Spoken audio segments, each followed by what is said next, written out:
Hey guys, I just wanted to jump in for a second and let you know a little bit about today's live stream sponsor, DNA Funded. DNA Funded has very generous profit sharing up to 90% and 3 different unique challenge types. For those looking to get funded, they also have speedy payouts, unlimited trading days on the first and second phase of their challenges, a very wide list of different things you can trade with over 800 different assets tradable, and maybe the most important component, a very experienced team behind the whole operation. So if you're interested in learning more about DNA Funded, click the link, check it out, see if it's right for you, and make sure to do your own due diligence to see if what they have to offer fits your trading style. For 20% off, you can use code A1T20. Again, that will be 20% off any of their challenges you'd like to check out. Thank you again to DNA Funded for sponsoring today's live stream. Now back to the show. All right, everybody. Good morning. Welcome back to another live stream like you just saw there. If you're looking to get funded, check out DNA Funded. They are linked in the chat and in the description. Make sure to use that promo code A1T20 for that 20% off discount. Good morning, Celia, as well. So she's watching at work. Awesome. And Bulent, good to see you, my friend. Hey, Nick, man, that was incredible. I went into a gold trade as soon as the tariff drama message came, and boom. Yeah, big stuff here this morning. Potentially 50% tariffs on Europe, and that'll kickstart your day for a Friday. I got my coffee. Gonna need it today. Hope everybody is caffeinated and doing okay on this this Friday morning. So I got a lot of options today.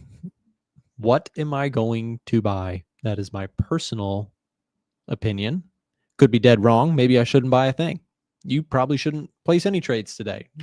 But I'm looking to potentially buy some indices today. We did get some concerning news in regards to tariff drama, right? You can see the US dollar kind of all over the place here this morning. US dollar's been trending lower overall. Let me just sorry, let me pull up, make sure everything is running okay. So what we'll do here is I'm going to go through some of the ideas that I'm looking at this morning. There is quite a few things to do. Lano FX, good to see you as well here. Appreciate you on being a channel member here. Sorry about your Dow trade, man. Trump will do it, huh? Well, yeah. So take a look.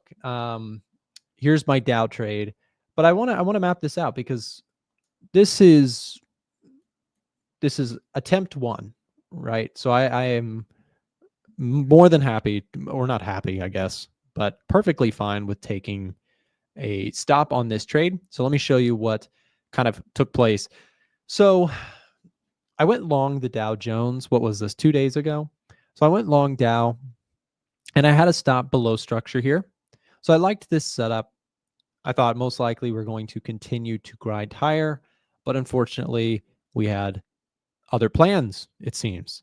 Markets are lower this morning with basically the negotiations between the U.S. Administration and the European Union on trade.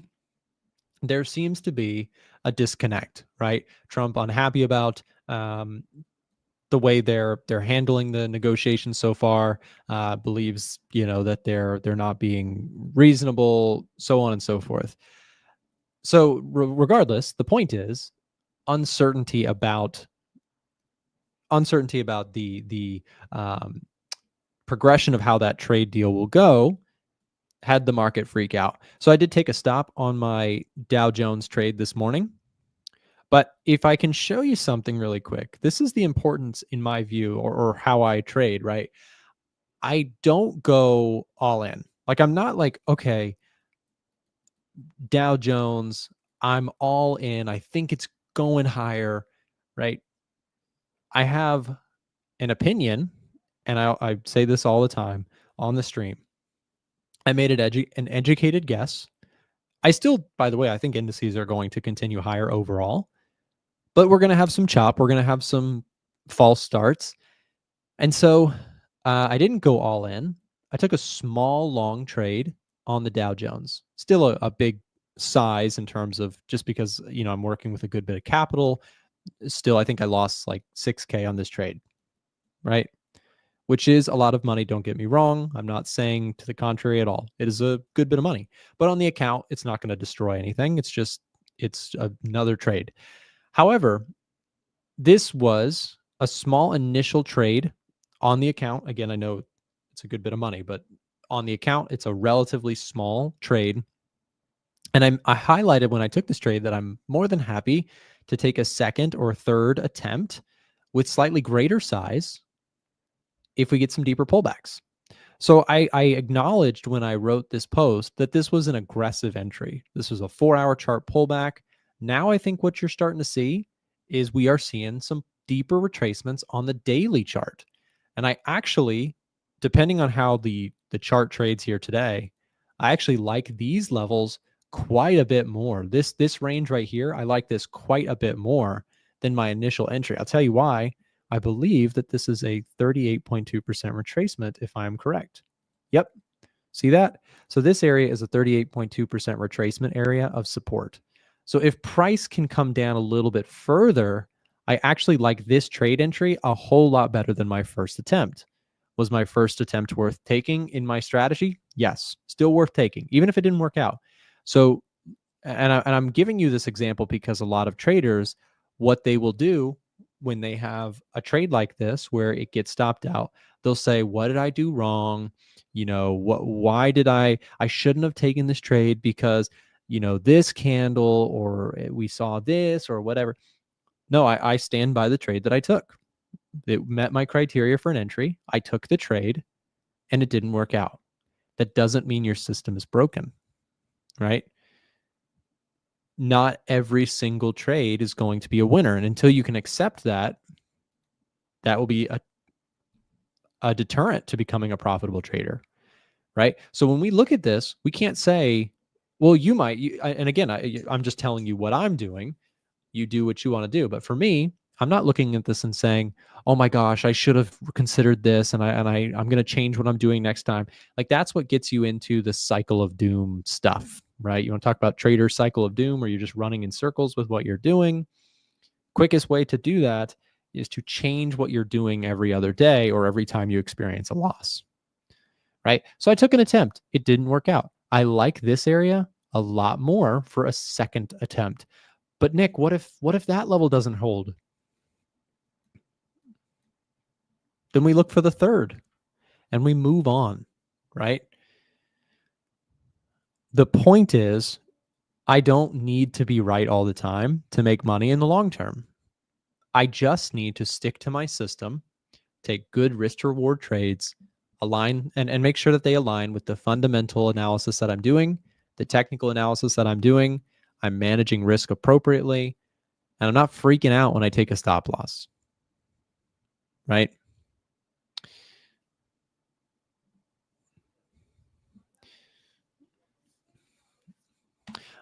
Abo, I appreciate this. This is a criticism that I sometimes get. People ask me, Nick, why don't you share specifically the risk per trade that you're taking? Why don't you say like I'm risking 1% of the account or anything like that? There's a couple reasons, but I'll give you the most important one is that, so I run a service, right? I run a service. This is the point blank reason that I don't do that. So I run a business where I share, we build software tools, and we also have a service where you can see the trades that I'm taking, right? So I have an attorney, and I asked them, what do you think about that? What do you think about me sharing? Like, what details? What's the best idea? And they said basically the danger of sharing every little specific detail of how much you're risking in a percentage form and giving out every single criteria. It's more likely that people are, you don't want to give people the ability. This is not a copy service. We never advertise it as like you copy, you plug in, you just copy every trade onto your own account. That's not what our service is. It's an educational service, right? So I'm sharing you the trades I'm taking and why I'm taking them. I'm not telling you every single detail about my personal finances and how much risk I'm taking and all that. Is that stuff useful and important? Sure. And I can give you general ideas, but I just don't clarify in every single trade. So I mention this frequently, right? So instead of, I usually risk between 0.1% and up to 3% of my account on a particular trade based on a criteria list that I look at. Like, for example, and I'll say this, right? So I won't give you necessarily a specific percentage because that's a personal decision in terms of, if someone's going to see a trade that I'm taking and they like that trade and they agree with it and they decide they want to take a trade, I leave a particular detail out. People sometimes accuse that of being like, oh, you're not fully sharing everything. But again, it's not a copy service. It's a service where you can see the trades that I'm taking, why I'm taking them. But what I'll generally do is I'll say, if it's a small position, right? If I'm talking about small position, it's closer to the bottom side of that range. And if I am taking a stronger attempt, it might be closer to the upper limits of that range. Does that make sense? I hope it does. Legal counsel is the short answer. Told me that it's best that I don't give out every single detail about, trades that I'm taking, intentionally, so that it's can't be even closely construed as financial advice, because it's not. And we say that with every single post, right? But people, unfortunately, are crazy out there, and the markets, are a very emotionally charged situation. And so we've taken precautions to protect ourselves when we share trades. Yeah, no problem.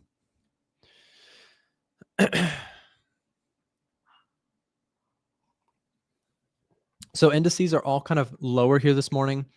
NASDAQ is also looking really interesting. If we get a follow through move to the downside, right? That's going to be interesting. 20,400, 20,000. I like that area quite a bit for possible long side setups as well. We have of the three, the Dow Jones is down 1.5, NASDAQ's down 2%, Russell's down 2.2%, getting hit hard. I actually was looking at the Russell this morning as well, and the DAX. Both of those look interesting. Look at the Russell. Like, that's a sweet trade setup. Let me just check. Yeah, Russell's getting very bullish on the Edge Finder. The COT report does drop later today, so I'm curious to see what the indices look like. We'll get that this evening.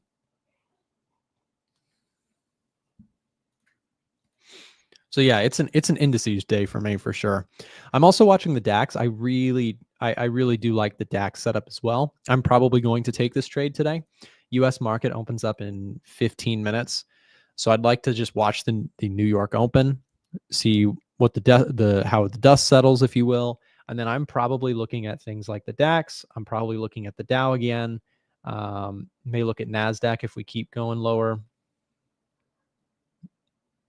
And I'm looking at the Russell. I've got a shopping list here today.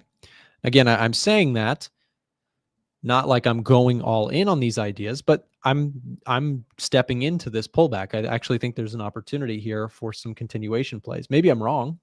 Check out Bitcoin retesting that previous all-time high.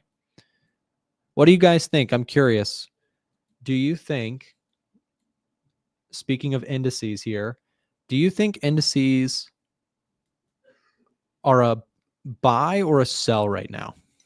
VIX is up 24%. I mean, to the credit of the bears, the VIX has a lot of room to expand higher. That could mean indices down for a little bit.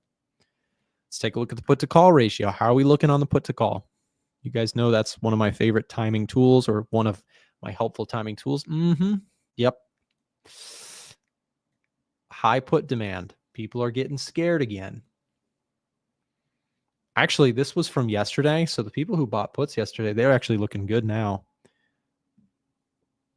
But I wouldn't be surprised after today, you might get a put to call up in here, and that's going to start looking attractive to me.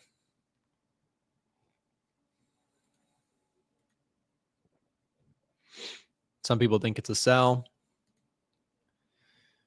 Hey, Nick, been a subscriber for about 2 weeks. Any particular reason you don't trade currencies? I trade them all the time. Currently, I have several currency trades open. They're not going super well. I've got a couple drawdowns that I'm dealing with right now on the currency front. They're small drawdowns, but drawdowns nonetheless. I'm long NZD JPY in a drawdown on this one. I'm long dollar yen Where's dollar yen? Yeah, look at dollar yen. Not so pretty today. Actually, I'm looking to potentially add another trade on dollar yen. If we get lower, I'm going to probably dollar cost average in a little bit more on dollar yen. I think that has longer term potential to rebound and make a move higher. I think we're at a long-term level of demand. I'm pretty long-term focused when it comes to FX.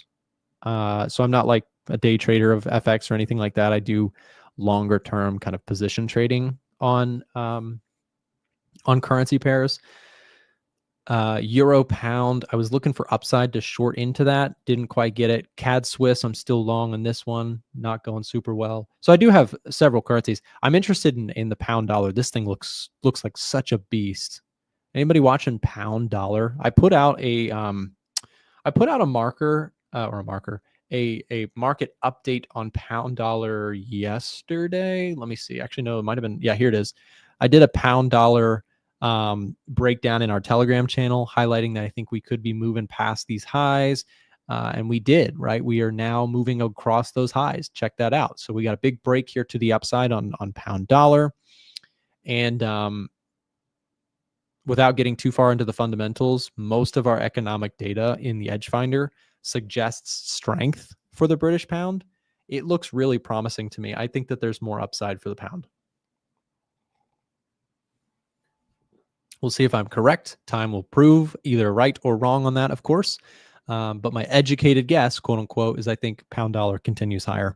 So I'm looking for longs on pound dollar. If we get a retracement in the next couple days, watching for that. By the way, quick little update. If you'd like to see all the trades that I'm taking, I've got something cool for you. We're doing a free VIP giveaway this week and next week.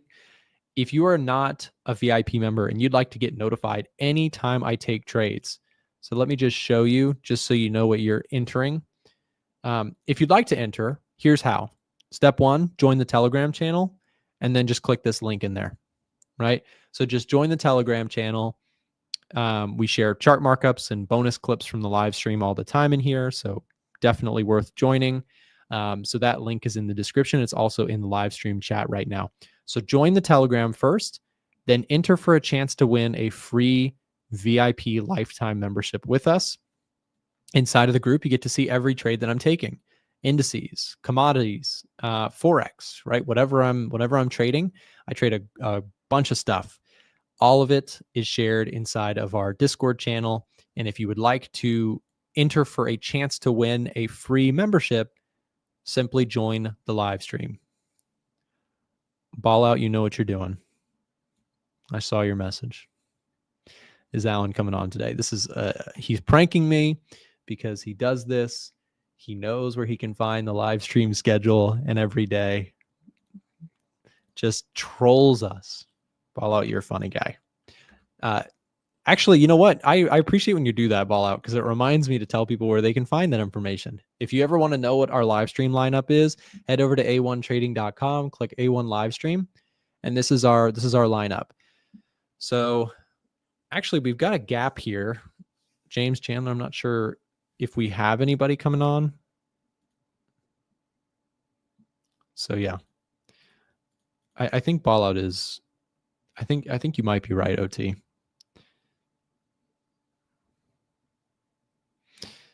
Dragon say it's worth joining. It's so much easier to get you guys' insight when I can't join the streams. Reading those little updates at work helps a lot.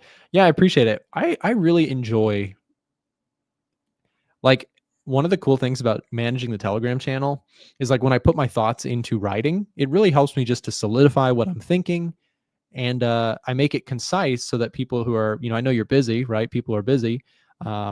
We have these clips that the editors do a great job putting together, just a 1-minute clip on gold, if that's something you're interested in.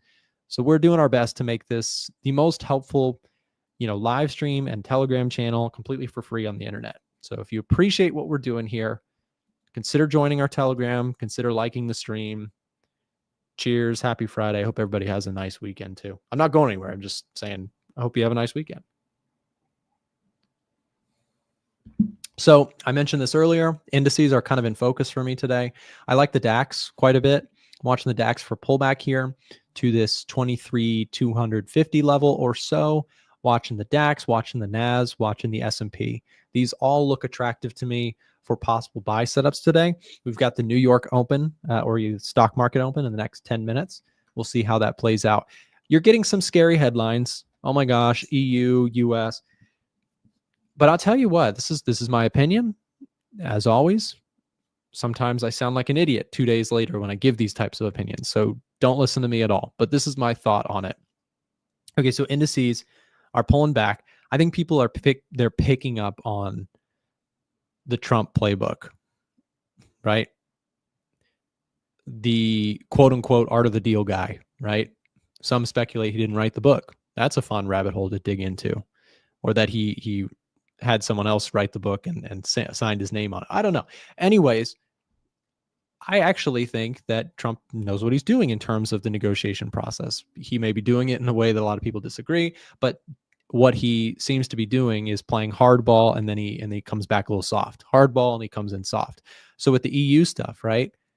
There's a possibility that he's like, you're going to get 50% tariffs to really swing the bat on them, right? And then we'll come back later and they'll find a softening up compromise. Because if the EU sees, oh, we're getting 50% tariffs, that's your,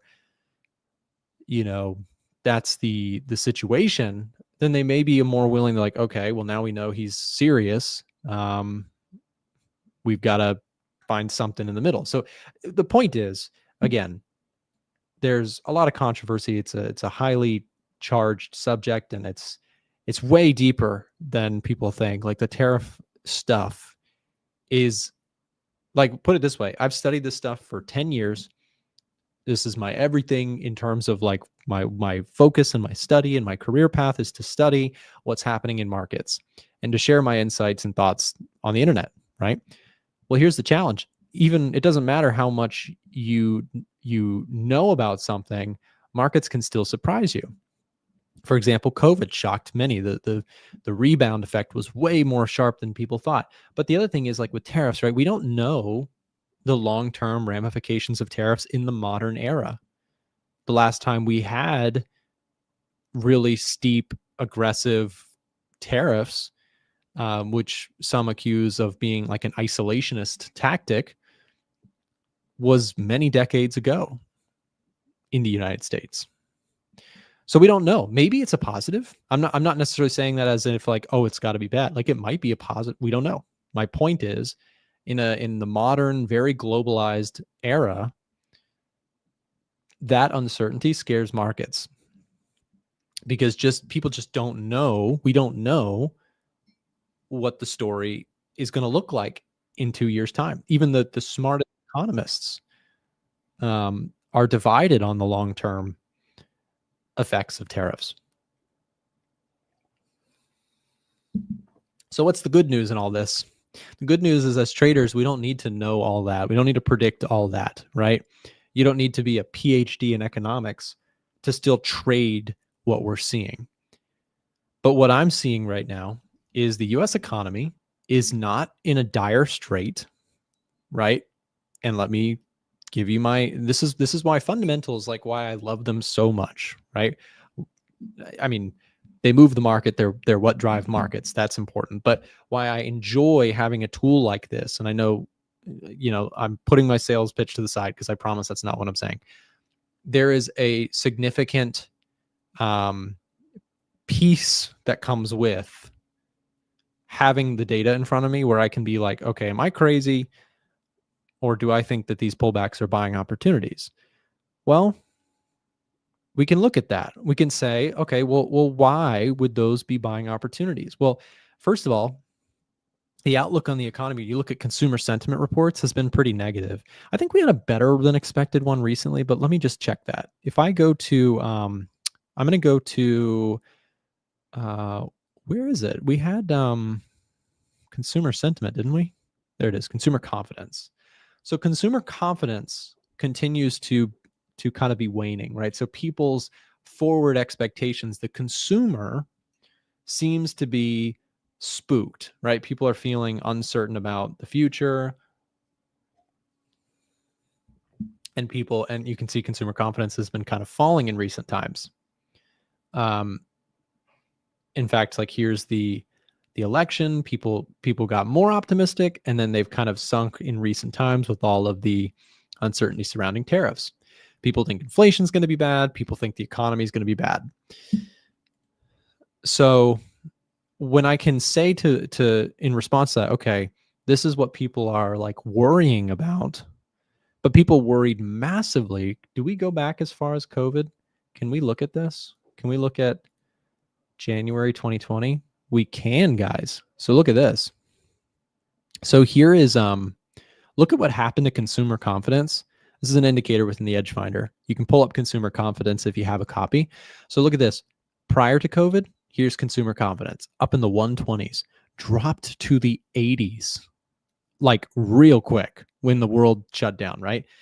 And then it just kind of chopped around, stayed pretty negative for some time, and then it bounced back up in 2021. This was the meme stocks and crypto era.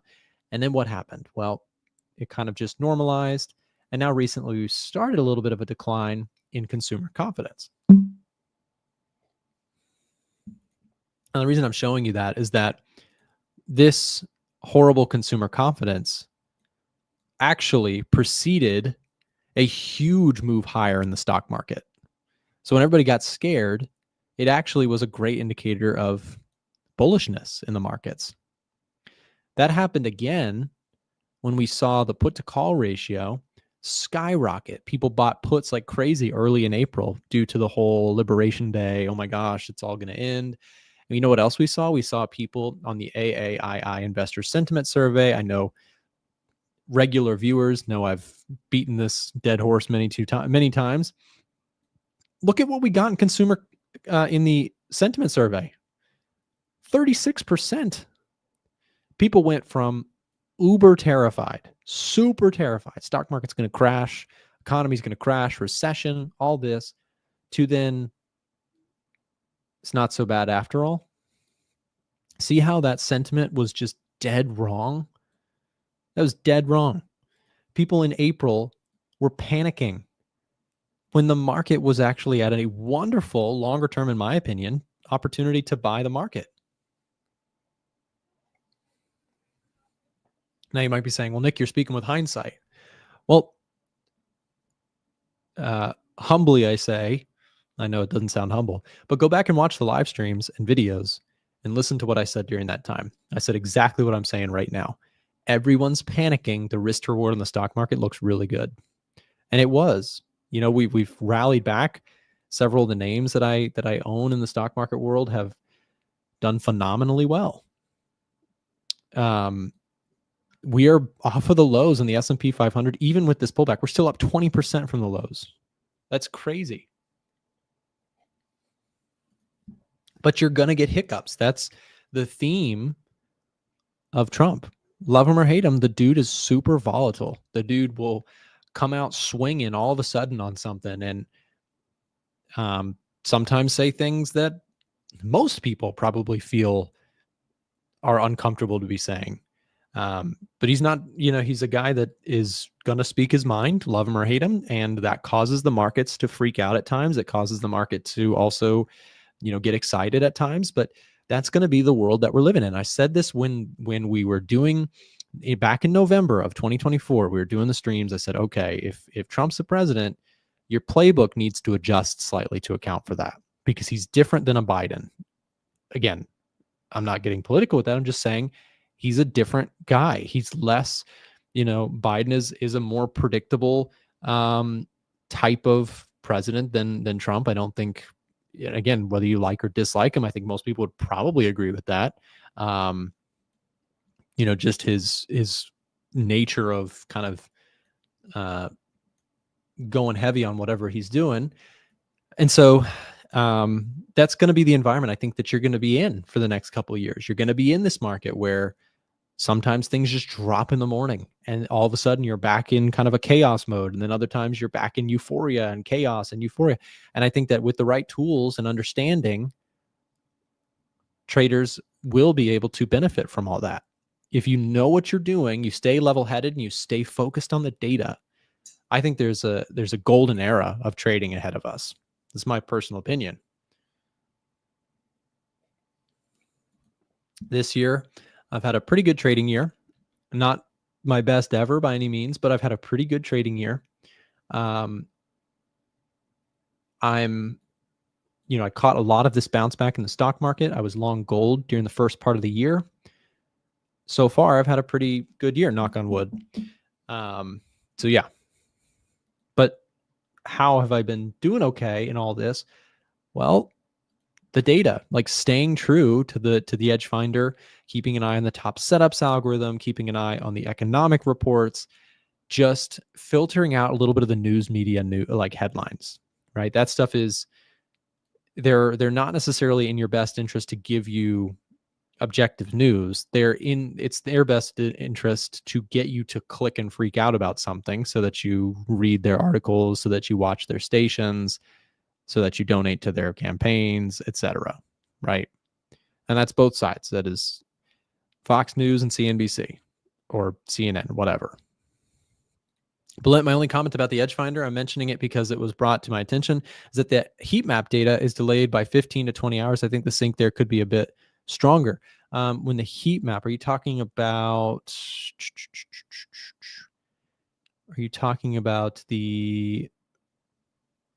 this one?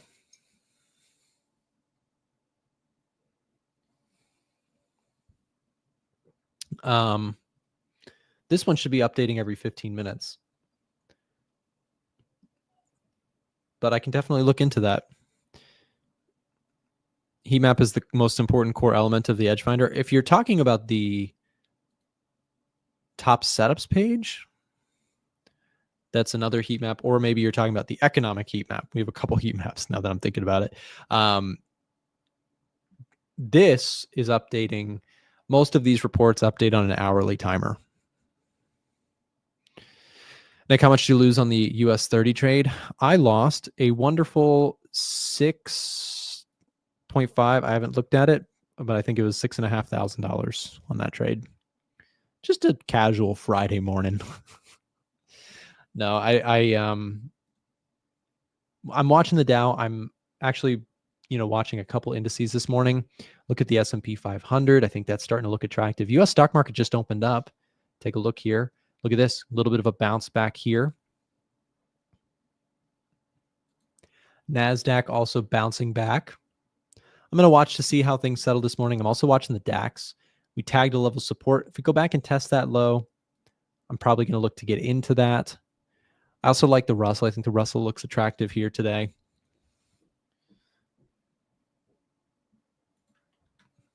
I'm also really curious to see in terms of the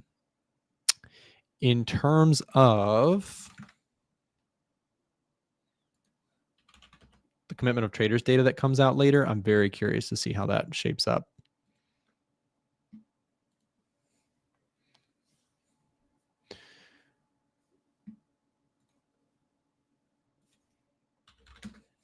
I'm checking out the Russell here this morning. I do like the Russell quite a bit. I do think I've been early to this idea several times before, but I do think that there's a potential catch-up trade forming for the Russell, which has been, a really famous last words for the last few years. The Russell has significantly underperformed the NASDAQ, the S&P 500. These things have done far better. S&P 500 is at a level that I really like. You've got 5,800 being tested. I like 5,700 more, but I do like this 5,800. So DAX looks attractive. S&P looks attractive. Russell looks attractive. Those are probably where I'm most interested in taking positions. The DAX definitely got hit hard, of course, with the concerns about, trade dynamics between Europe and the US. Here's S&P 500 ETF down 1%. The CFD is down 1.1%. Their closing hours are slightly different. So they do sometimes, they move the same percentage overall, but they have sometimes slightly different intraday open close ranges. Take a look at the VIX. Jumped up at one point. It was up like 20 something percent today, falling back here a little bit this morning. Gold's testing the upper limit of this range that we've been watching here.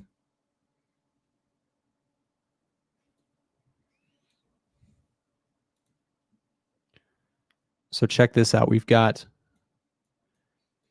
potential breakout forming here. We'll see. I actually, so you got the gold pop here this morning, obviously off of the uncertainty around trade dynamic stuff that took place, ran up into this resistance area. This is this might be kind of a big picture bull flag or whatever you'd like to call this. I don't really, care too much for the exact technical. You've got kind of this downward channel, but it's in the context of a longer term uptrend. Gold beautifully ended up holding this level, 31.25 or so. Previous resistance became support.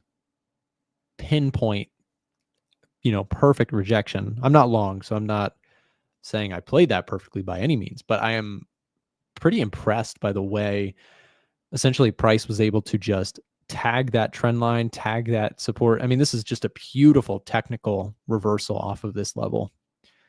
Gold looks like, in my opinion, it is going to likely retest those highs, especially with a new catalyst of the EU and US kind of head to head a little bit, with negotiations potentially souring slightly.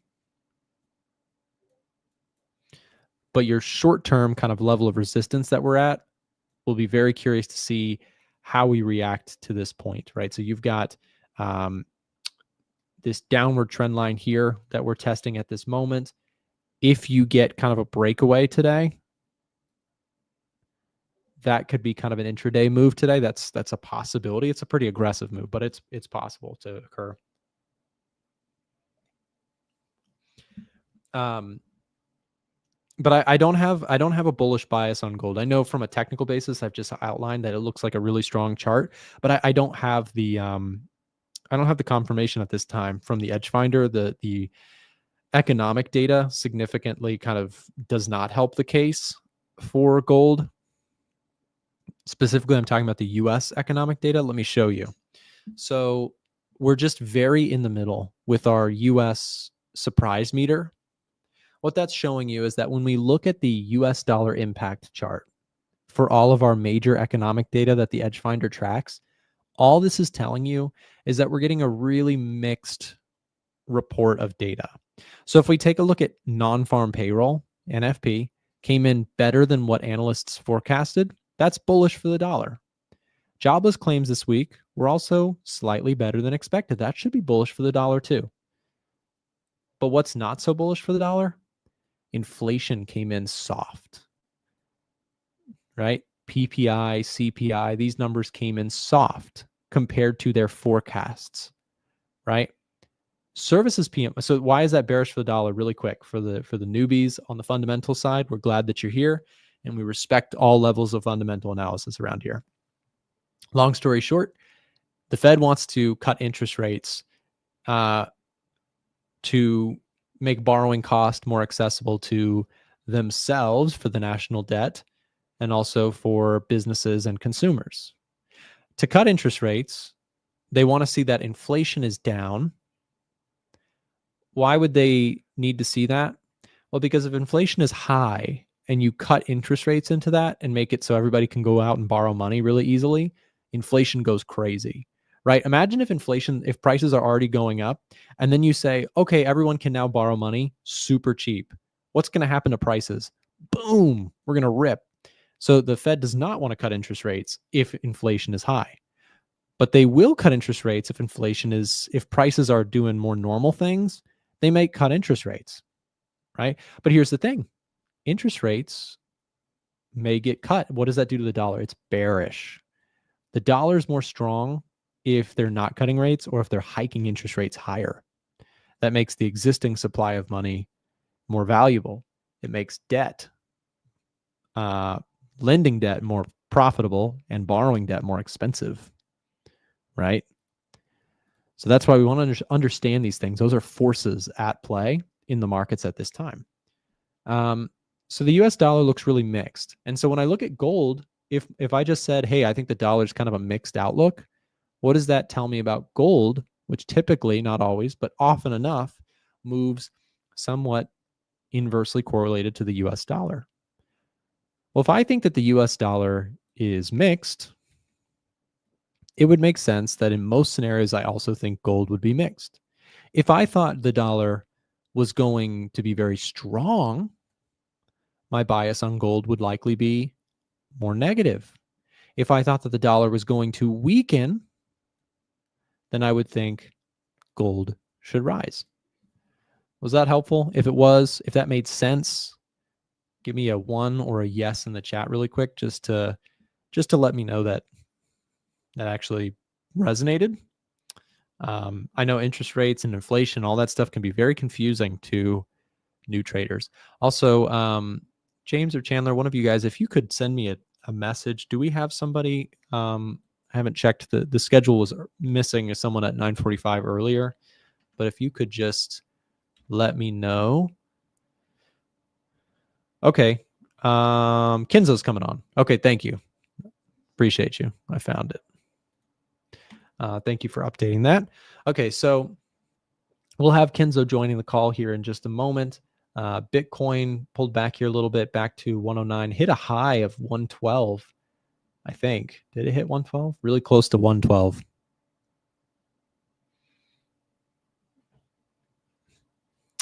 Not always, Nick. Sometimes it goes opposite. Yes, that's correct. The US dollar and gold do not move always inversely correlated. Specifically, a time that gold and dollar typically move higher, barring the current environment. Sometimes you get strong risk on moves, but sometimes you get strong risk off moves. When you get strong risk off moves, historically, when we're not worried about the US and trade deals, a lot of times the US dollar and gold can actually both move higher as safe havens. There are some nuances to this. And this is why, guys, trading does take time. Especially if you're going to be a fundamentalist, I'm not going to lie to you. There's a lot of learning that you're going to have to do. And I hope that my content helps you, but there's no shortcut, there's no cheat code to understanding the markets fully. I'm still learning, right? I'm going to be learning for my entire life if I keep on this path. I don't have any other plans, but the markets are a complex thing to understand. There are times where the US dollar and gold can both move higher. They can move lower together. It's not a perfect inverse correlation, but it's a generally observable one. Most environments, dollar down, gold up, dollar up, gold down. So NASDAQ coming down a little bit more here. So tried to pop this morning, giving back a little bit of gains. Like I said, I'm going to see if the dust settles on some ideas that I have. I do like the indices long. I'm watching Russell from a long side perspective. I actually really like the Russell. I think this might be a trade that I take today. Inflation coming down also really helps the Russell because that could increase the probabilities of rate cuts.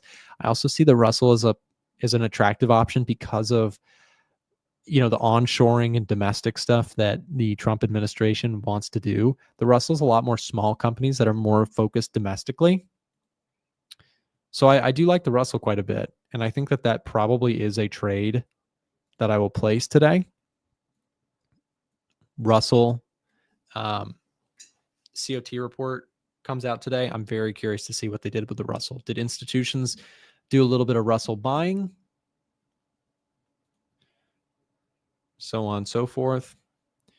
Yeah, Russell's probably a trade for me.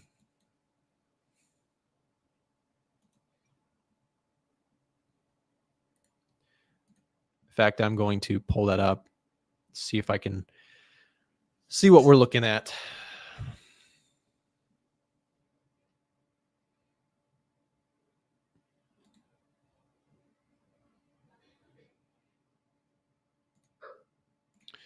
Okay, so I am actually going to get long the Russell, guys.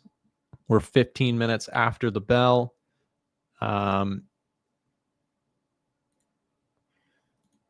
So just bear with me as I prep for that. I actually I know this, this is the lame thing to hear, but I don't love taking trades live on stream simply because I have to kind of completely pause what I'm talking about in order to do it. But I see the trade. I like the trade. I'm going to get long the Russell.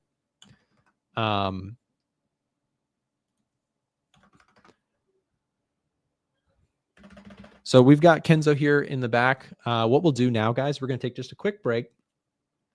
And then we're going to bring Kenzo into the conversation. So bear with me. Give me just a moment.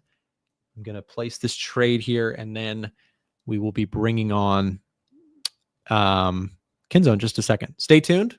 Coming in just after this. We often get asked by our US viewers, how do you guys trade gold and indices on a regulated broker? To trade gold, indices, and more, we trade using Weeble. And for US citizens watching now, for a limited time, you can get free stocks if you use our promo link that can be found in the description or dropped in the live chat right now. Weeble is our top pick and personal choice when selecting a broker here in the United States for stocks, indices, and commodity trading specifically. Get your free stocks now by clicking the link and signing up using the instructions found there. Now, back to the show. All right, guys, we are back with Kenzo. Hey, Kenzo, how are you? I'm doing great. Thanks, and you, man? I'm doing well. Kenzo, I'm placing a trade as we speak. I'm getting long the Russell. If you don't mind, I'm just going to punch in this order really quick. If you could just share us your ideas on the NASDAQ. I'll leave this chart up, and if I'm sorry, I'm not being a good host, but I've got to place this trade really quick. No, that's fine. I think at the moment we had a very great run on NASDAQ because we thought maybe we'll be done with tariffs and stuff like that. But Trump actually repeated the same thing again. So this time on European Union, I think he's threatening to place, I think, 50% starting from next month. I don't know if maybe they did not really reach a point where maybe European Union will try to negotiate, maybe. But to me, I think it's something that we can say we're used to this. I think maybe around those times or before, maybe they will have a meeting or negotiating whatever. At the end of the day, maybe the percentage will go a little bit lower. Yeah, I wonder too. I was thinking about this earlier. When it comes to the dynamic with Trump, do you think the market is potentially figuring out the game plan here? Is there a pattern in your eyes that Trump takes kind of this aggressive stance in order to get the negotiation attention, if you will, and then he's a little bit more willing to compromise than he initially lets on? Do you think that's the play here? Like, is he hardballing Europe so that they then can make a deal? Because I don't think, obviously, like, he wants to make deals, right? Do you think this is, and we've seen that kind of be a repeated pattern. Do you think that's what's happening here? Yes, the problem is most likely they don't change those tariffs before they take effect. Firstly, they take effect, then maybe a week later they say, okay, we reached a deal. So which means for that week or for the first of that month or for those 2 weeks, everything that will be coming in that country or those exports and imports, they will be charged extra. So which means even though we know that, yeah, it won't stay like that forever, but the thing is for that period, there will be some stocks or goods which will be 50% extra or on those tariffs. So it's like we know, it's like when we say let's prepare for winter or for summer, we know that it's not going to stay there for forever. We just prepare for now or for that season.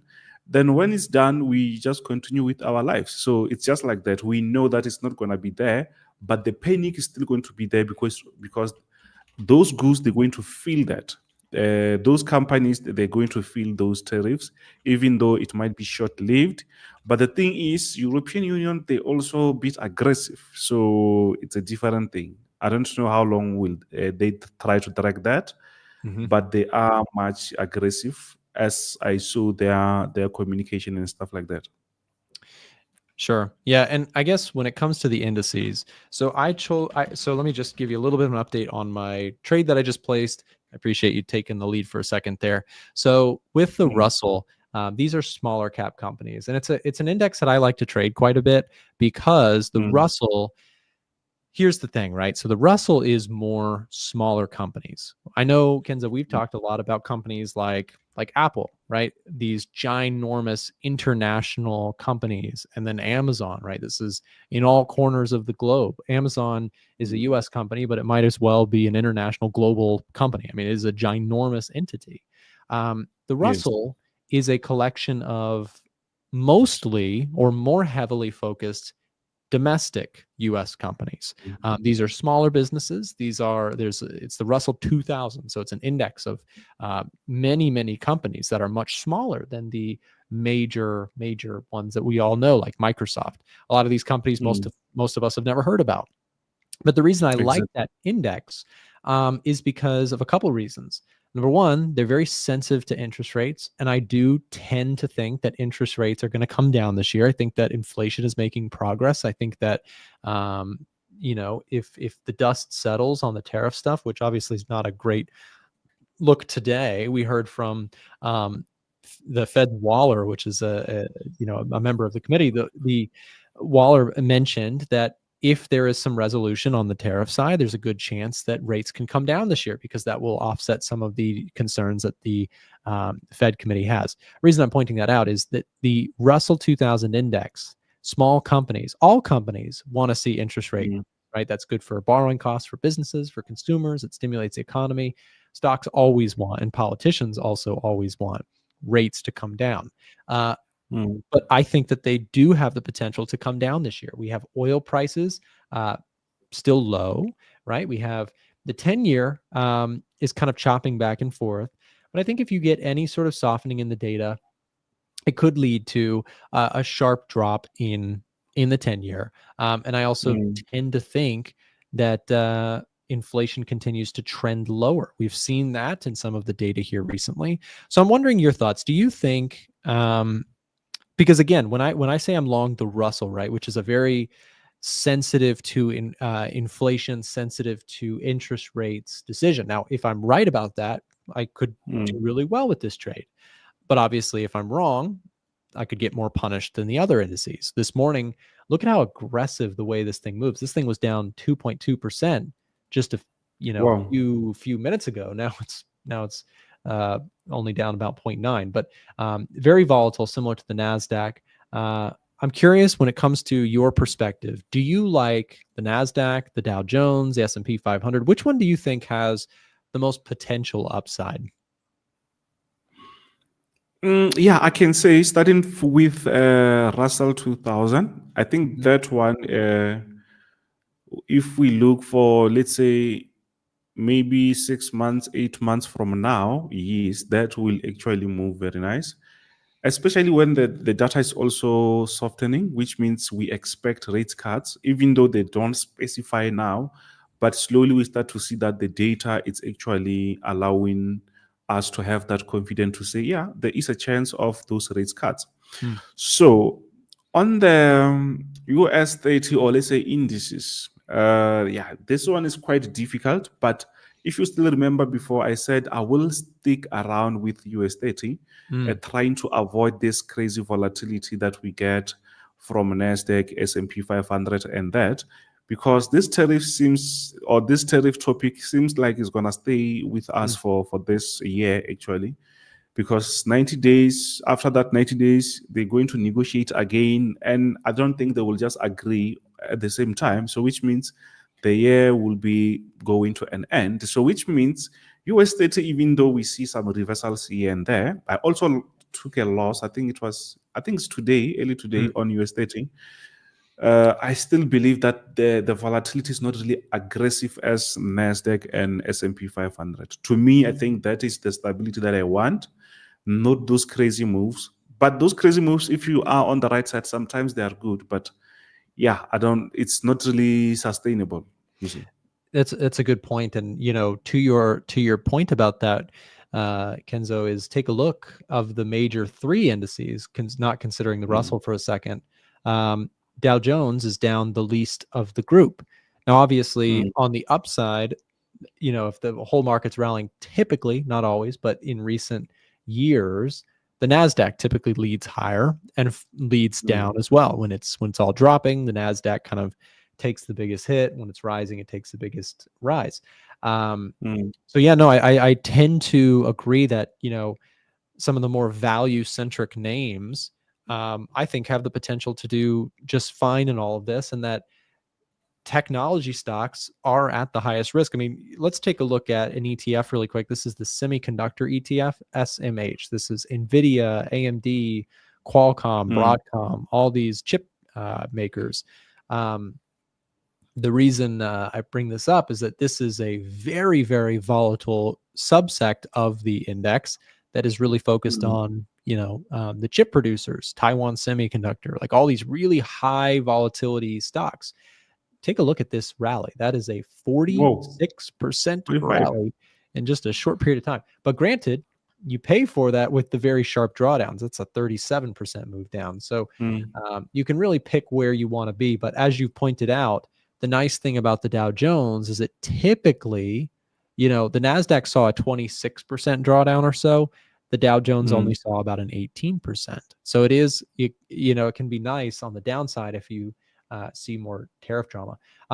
Question for you with gold, Kenzo. Are you bullish on gold? Are you bearish, neutral? What do you think on this one? I'm very bullish at the moment.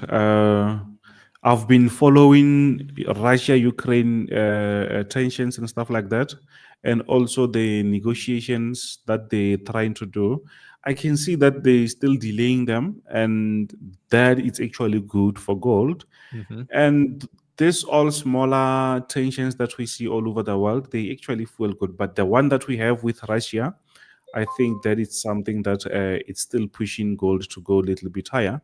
Few Mm-hmm. days ago, I think it's last week or last of last week, there was this nice conversation that Russia and Ukraine they now going to meet direct without maybe the US or other counterparts.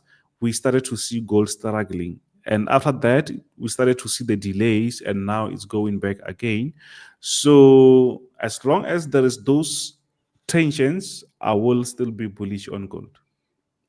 Yeah, I think it's when we went into this year, Kenzo, I was pretty neutral on gold, but then at some point I got very bullish, and I actually was able to catch this move here, which was great.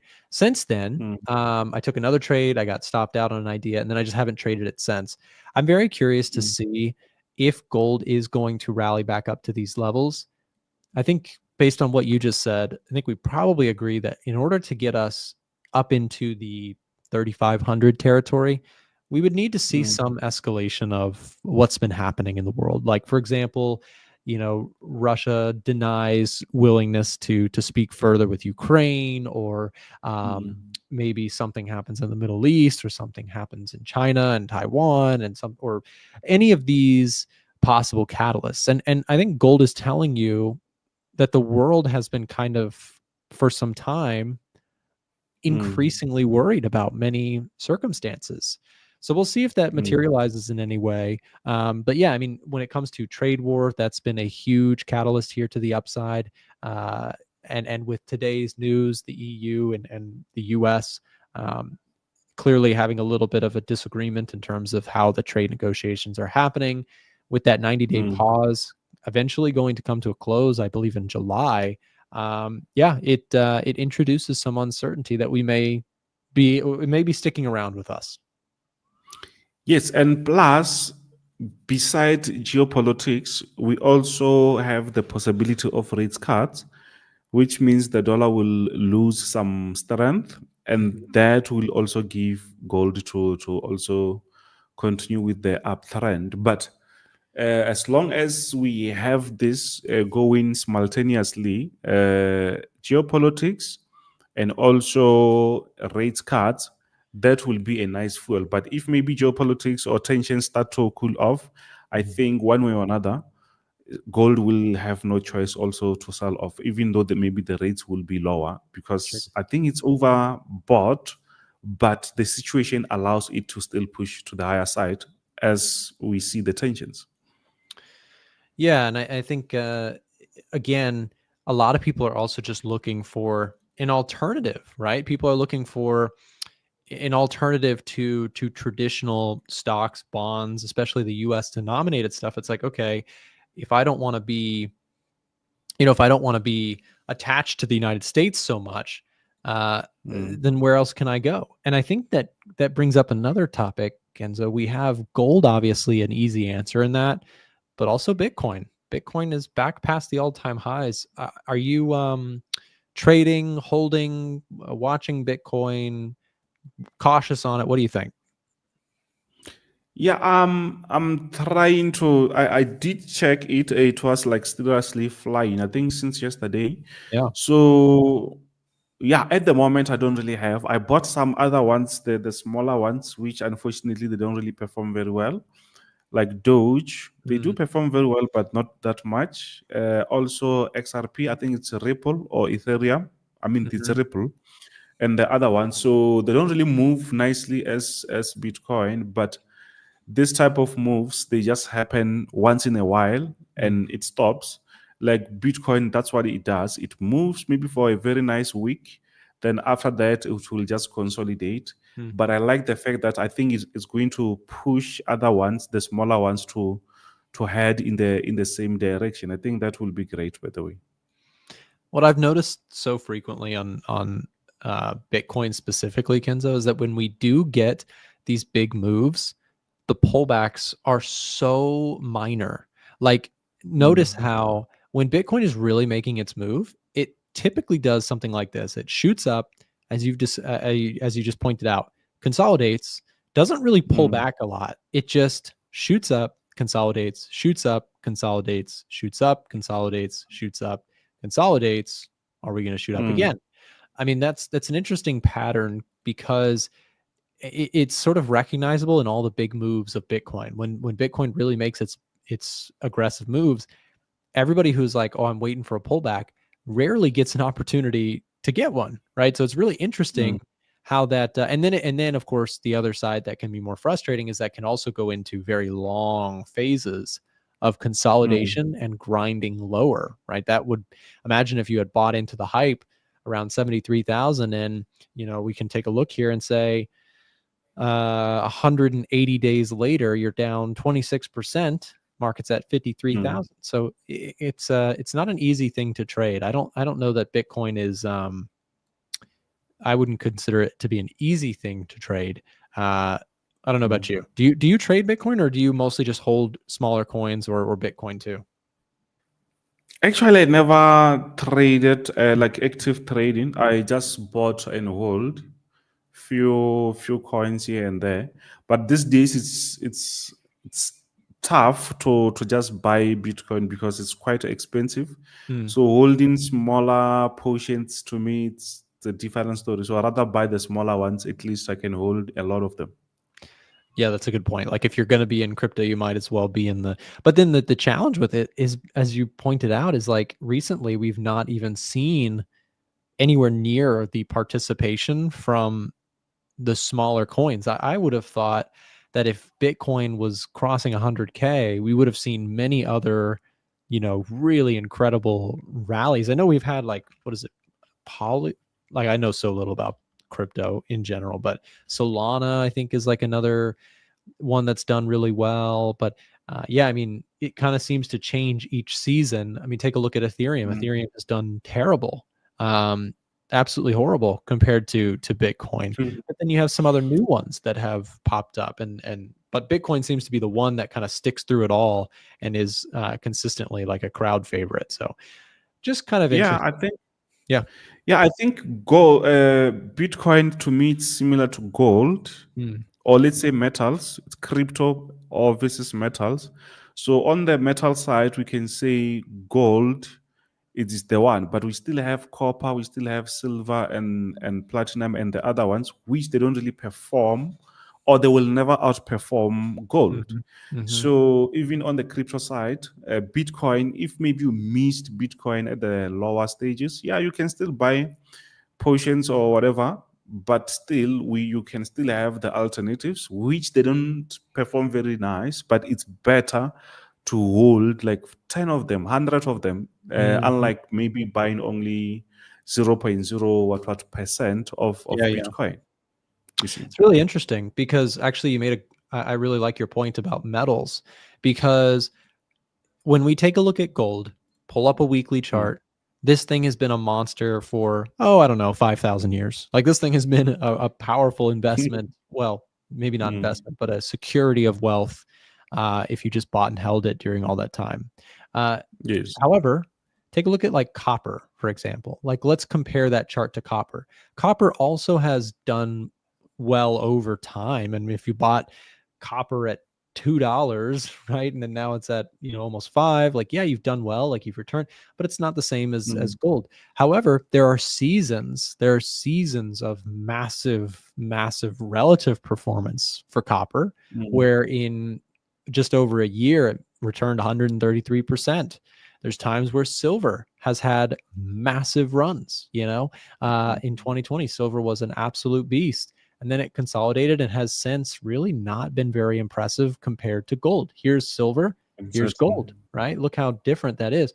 So it is a good point. When you're looking at cryptocurrencies, um, there might be times where a Solana or an Ethereum or these vessels have explosive, amazing moves.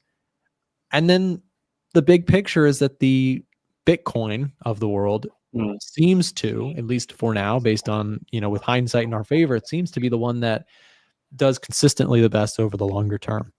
You know, Even you could include in that same dynamic stocks, right? Stocks have incredible moments. Like take a look at Tesla, for example. Tesla Mm. has these moments where this thing, why would you ever buy the S&P 500 when in 200 days or so you made a 200% return on Tesla? But then Yes, there's yes. also times where it goes the opposite. So it's interesting. Like Bitcoin is almost the index, like the S&P 500. Over the long Mm. term, that typically does the most consistently reliable. Well, again, that's Yes, hindsight yes. speaking, but yeah, you get the point. Exactly. Yeah, yes, actually, if we look it like that, if on the indices, if you look at the individual stocks, especially tech stocks, they mostly perform very well. Hmm. But few of them does that. Like Nvidia also performed very well a few months ago. Yep. And yeah, also on cryptos, there are like there are seasons where like silver was performing very well Hmm. and the other ones were just consolidating. But the thing is, you just have to understand when is the right time to buy this, when is the whatever. Then you understand that, okay, I will have to catch this momentum maybe Yeah. for 3 months. And it just moves like that. Because sometimes, if you look it like that, I think you will always get these good opportunities. You won't only focus on Nasdaq. You won't actually focus only on gold. You Mm. will have like a serious basket that you can actually play around. And most likely, if you start to think like that, they are very profitable. You might lose here and there, but at the end of the day, you will start to see things in a different way. You know what I find interesting, Kenzo, and this is where a little bit of your personal philosophy on markets, and there is many different philosophies that can work within markets, Hmm. comes into play, because I'm a person typically that likes to trade momentum. I think you are as well. Like we like to look for Hmm. trends. We like to look for things that are working well right now with the Hmm. understanding that they might not be working well tomorrow. But like right now, if I look at this market, gold is a momentum machine. But it may Hmm. shock some people to think or to see that if we go back to um, here's 2011 Hmm. to really back to when does it even comes back to 2020. That was almost a decade where if you had bought gold, you made Hmm. no return if you just held it. So the reason I bring that up is because, as you pointed out, I like the word that you used, seasons. There are seasons where momentum favors a particular asset class, commodity, etc. And as traders, I mean, look at this. This is another fascinating one. Hmm. 1996, um, gold was trading around $400 an ounce. Actually, well, let's be completely fair. Look at this. Ready? Whoa. 1980. 1980 until 2007. So this would have Mm. been, imagine if you had been the poor soul that bought gold and said, I'm never selling. And it took Mm. you 10,000 days to get to break even again, right? So the Mm. point is, I think what we're trying to say here, as you've pointed out, is there are seasons where certain things are moving well. And as Mm. traders, we probably want to be focused on what is working well right now and put to the Mm. side things like this. There's a good chance that everybody listening right now, there will be a period of Mm. time like this again in our lives for gold. There will be a time where gold moves sideways to down for a decade. And that's a crazy thing Exactly. to think about. But as traders, for me personally, Kenzo, I'm not Mm. a value trader. Like I'm not trying to Mm. buy gold as low as possible as a short-term trade. As an investment, maybe. As a Mm. short-term trade, I tend to favor momentum rather than like, trying to buy an all-time low or something like that. What do you think? Yeah, I also do the same. I don't really. I used to be fixed on stuff like that, where I can say I only trade this, I only trade that. Mm-hmm, But at the mm-hmm, moment, I can easily see, you can point that out easily, that no, this thing is uptrending. It's not like I'm trying to do a new thing. I'm following the trend, and mm, I just try to follow that. As long as I understand the trend and the market that I'm dealing with, most likely, yes, I will just jump in. The other one we never talked about, I think it was last year, a few years, I think last year coming now, it was also coffee. I don't know if you also check coffee. It yeah. was like booming very nice, because I think there was a sort of shortage, and it was moving very nice. I don't know if maybe now it's stabilizing, but it seems to be still flying. So mostly I try to just think outside the box, because the chart is just the chart. If you understand the chart, most likely it will try to explain the same thing. If the trend is going up, obviously it means something is happening. Mm. If it's going down, it means the demand is not, it's not that, really that much. Also, oil, we can see that oil or whatever, it was going Oh down. So yeah. most likely we Talk can about play oil. around Oil those. has massive. That's a great point. Oil has massive seasons, right?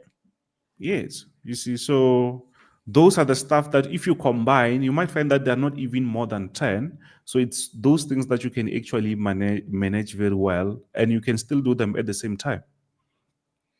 Yeah. No, that's, I mean, for listeners, you know, oil, take a look at this. If you had only this as your reference to how oil trades, you'd say, wow, oil just tends to rise. But this is what Kenzo is saying. There are times, there are seasons where it's in a downtrend. And I actually Mm. love the way that you said that, where you said basically there was a time where you were trying to be way more predictive. And same here, right? There was a time where I was like, I think I can predict where this trend is going to reverse. And I think it's going to, and then Mm. you kind of just over the years, for me, I got pretty much humbled by the idea of like, I don't know exactly what the future holds. And I don't, as a Mm. trader, I don't need to know the future. I can simply trade the environment that I'm in. And that's a beautiful thing about trading compared to investing. Like if we're Mm. thinking about investing, for example, for a second, let's say that you are investing in S&P 500, and let's just say that we get a multiple year Mm. downward turn. As a trader might be able to say, oh, I'm either going to get short in this market or I'm going to just stay out of the way. Both of those Mm. are choices that traders can do. But investors who do not focus whatsoever on timing, really, they really focus on just buying and holding. Instead, they might buy here and they just have to sit through that period. Now, Mm. Mm. and many trader or many investors, what they'll do is they'll lump sum invest. They'll put all their money in right here. Uh, some investors will choose to dollar cost average. So they'll buy a little bit, they'll buy more, they'll buy more, they'll buy more, they'll buy more. I personally, as an investor, typically like that. I like to dollar cost. I like to bring my cost basis down over time. But there's Mm. different styles. But the point is, traders, right? They have the option. They can choose to say, this market is no longer cooperating with my style, with my strategy. I'm going to either stay out, trade something else, get short, do something about it, right? Exactly. That is the point. So mostly, this is also the issue that I also have. I don't really like selling like Nasdaqs, US 30s, or Yep. S&P. But instead of me going against that, because if I sell, it means I won't have that confidence of holding that much. So I rather check something else that I can actually, like gold, it's now pushing the upside, or Yes. maybe other pairs, oil, it's also on a downtrend. That I understand that why it's going this direction. So that way, at least I can't just force trade some stuff just because I want them to go the way I want. I rather focus on a different thing. And if I feel confident buying, I will go back when it's time for it to buy, because I understand that when they buy, they can go crazy, or when they push up, they can actually go crazy. So yeah, I actually do it like that. Yeah, and I actually, when it comes to trading indices specifically, it is very, very rare for me as well to take a short position on indices simply because of the nature of what we're talking about. We're talking about stocks that are growing, companies that are growing over time, and that is a upward drift force that causes them to tend to go up. They could go down for a decade, doesn't mean they have to go up every day, but they tend to, over the long term, move higher. So I'm with you on that. If I am bearish on the stock market, instead of taking a short position, I will typically go trade currencies or trade gold or trade oil. I'll just do something different, but I rarely will actually take a short position on the index because it's just a very difficult trade to time. There are people out there who do short indices and do well, but in my experience, in my back testing, I found that to be a very difficult strategy. Now I can short currency pairs, I can short other things, and I've been able to do just fine with that. But shorting indices is a very difficult trade unless you are maybe like short-term day trading or scalping. It's just very hard to predict a longer term down move in indices because they are actually quite rare. No, that's true. That's true. So yeah, it's that is the thing. Unless if you're scalping, but sometimes scalping, you just poke your emotions, you end up doing some mistakes here and there. So I rather just focus on something quite not really slow, but gold is still very aggressive, but I can actually focus on that because I can understand where it's going. Sure. I can also go on oil, all those major instruments. I can just try to check them out. Then I don't really have to force myself. You can also check maybe currency pairs, as you said, or maybe along the way there will be sort of fundamentals that are pushing the market to move that way. So it's not like it's a surprise. Like today, indices are selling because of tariff threat, actually tariff war with the European Union and US. That is understandable.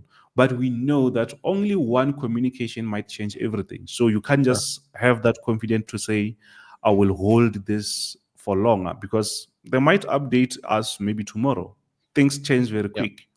Yeah. You see, so, but that might not really happen on oil, that might not really happen on gold. So, which means those are quite stable. They might be aggressive, but they're still stable when there are those geopolitics or any economic event. Yeah. Makes good sense. Kenzo, I want to thank you as always for coming in on a Friday and sharing some fundamental analysis. We do this every week together. And for listeners, if you enjoyed the commentary from Kenzo, I want to just encourage you to take a second and make sure to go subscribe to his YouTube channel. It's at Extra Hot Forex. You can search him up on YouTube or click the link in the chat that's just been dropped by our producers for you guys to go explore his content, subscribe, join his Telegram channel, all that good stuff. Kenzo, thank you very much for coming on today. I enjoyed the conversation. Thank you very much, man, and also your viewers. All right. See you, Kenzo. Also, just to clarify, 24/7 Betterment says he doesn't short indices because Weeble doesn't allow for shorting. So I do trade with Weeble for a lot of my stuff. However, that is not the reason that I don't short indices, because Weeble does allow for shorting on indices.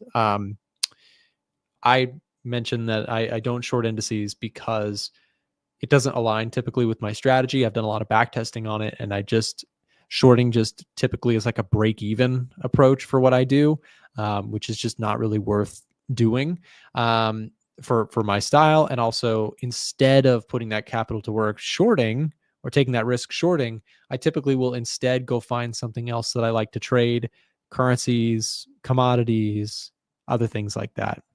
Shorting indices is no joke. It is very difficult to do. It's very difficult to time. If you think about this, the majority of the downside moves that happen are very, very small windows. If you get this right, obviously, like think about this whole movement that we've seen in 1, 2, 3, 4 days. That is the majority by far of the downside move occurred in 4 days. So it's very difficult to try and capture that downside. Your timing for shorting has to be impeccable, has to be really good, because typically it's very rare in indices to get a grind down market over long periods of time. Whereas it's very common to get grind up market moves with quick, sharp moves lower, right? So if you're able to find that move, then you can do really, really well. But I've just found that incredibly difficult to try and time. So I choose not to short indices because I'd rather just trade other things instead. So that's my thoughts there. DAX rejected here, it seemed, this level of support. S&P 500, NASDAQ, at least for now, seemingly holding support. NASDAQ still off a little bit here. If we do get another push lower, NASDAQ looks really interesting to me. Japanese yen is up today, so my yen shorts not looking so hot today. However, I actually might take this as an opportunity to scale into some of my ideas. Actually, NZD-JPY is up today. I don't know how that's happening. NZD-JPY up today, dollar yen down today. If this continues to move lower, I may add a second position to my trade. We'll see. Pound dollar looks real strong, breaking out across those highs here this morning, looking really good on this one. Going to watch to see how the pound plays out. Pound has been just a winner across a lot of different currency crosses. Really impressive. By the way, guys, just a quick plug here before we pass the show over to Chris Pulver. We're doing a free gold VIP membership here in the next few days. If you are not already entered into the giveaway, here's how you can join completely for free. Step 1, join the Telegram channel. We'll drop the link here in the live stream chat as we speak. You can also find it in the description of the video or the live stream. Join the Telegram, step 1. Step 2, simply put your name and email into the hat for a chance to win a free lifetime VIP membership and see every trade that we take inside of the VIP group. So there you go. 2 steps. Join the Telegram, enter your email and name into for the giveaway for a chance to win. We will email the winner next week. Okay. And there's the link in the chat for you in case you need it. Okay, guys, up next, Chris Pulver coming in hot, taking over the show and talking a little bit about this crazy market that we're seeing. Like I said, indices off a little bit here, down 1% for S&P. NASDAQ's down a little bit more than that. Russell took the Russell trade. We'll see how it goes. I've got to stop below today's spike low. If this gets taken out, we move on. I'll watch again for probably my next trade attempt would be on the NASDAQ, but I'll keep an eye on it. All those trades will be updated inside of our VIP group. Again, enter for a chance to win for free. Link is in the chat in the Telegram. All right, up next, Chris Pulver. Hey everybody, thanks for tuning into today's A1 trading session. We love engaging with our audience, talking shop, taking requests, and sharing our favorite setups. It's about that time where we're going to review a bunch of indexes, stocks, currencies, gold, silver, Bitcoin, and pretty much anything else and share our insights. If you're wondering what trades I'm in, if you're wondering what trades I'm taking, and you'd like to see exactly how I'm trading everything, you can actually follow my trading signals. If that sounds like something you're interested in, we'll share a link in the chat. You can sign up. You can sign up directly with the link or speak to a support rep if you have any questions. If you're asking, what do I trade? Pretty much everything. Indexes, ETFs, stocks, options, futures, Forex, and crypto. Thoughtful analysis, active trading. Check it out. And now, back to the show. Whoa. Oh, hey, 30-second countdown. What's up, dude? Good morning, happy Friday. How we doing? So we finally have a bit of a sell-off. I did close out a hedge today. If you are in Pulver Alerts, I did a 590 by 580. That's an May 30th put.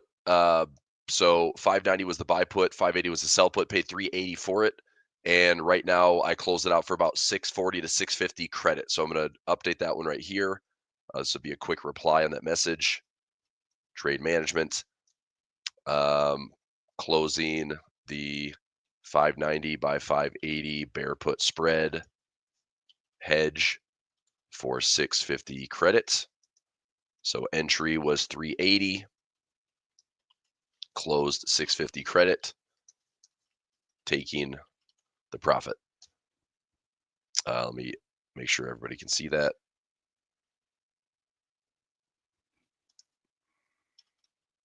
Okay, so that's in. Now, what I wanted to look at is I don't mind adding another trade here.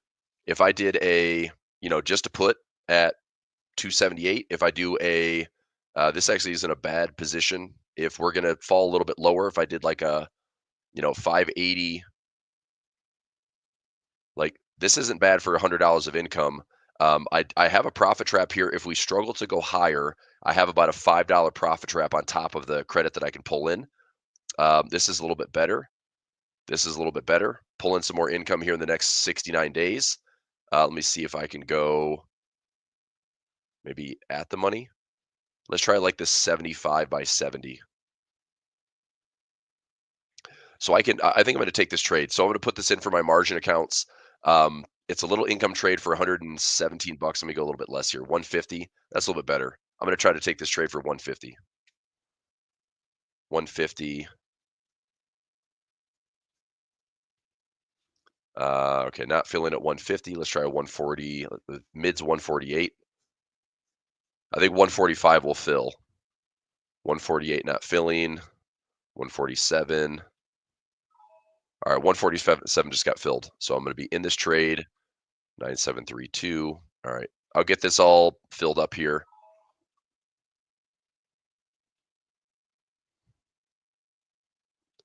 Nine one one one.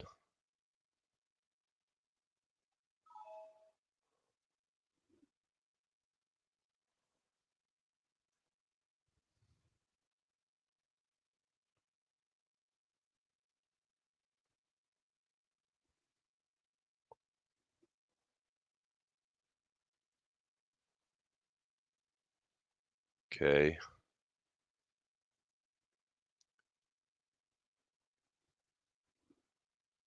So I want to make sure these aren't overlapping. So this would be a 575, 571, 485. This would be a 111. There we go. So I just have a naked put.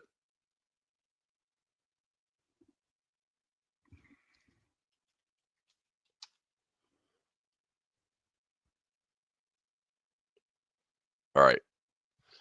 So I'm putting this trade in. I've got a couple more accounts I'd like to put this in on. Okay. So this trade here. Let's go.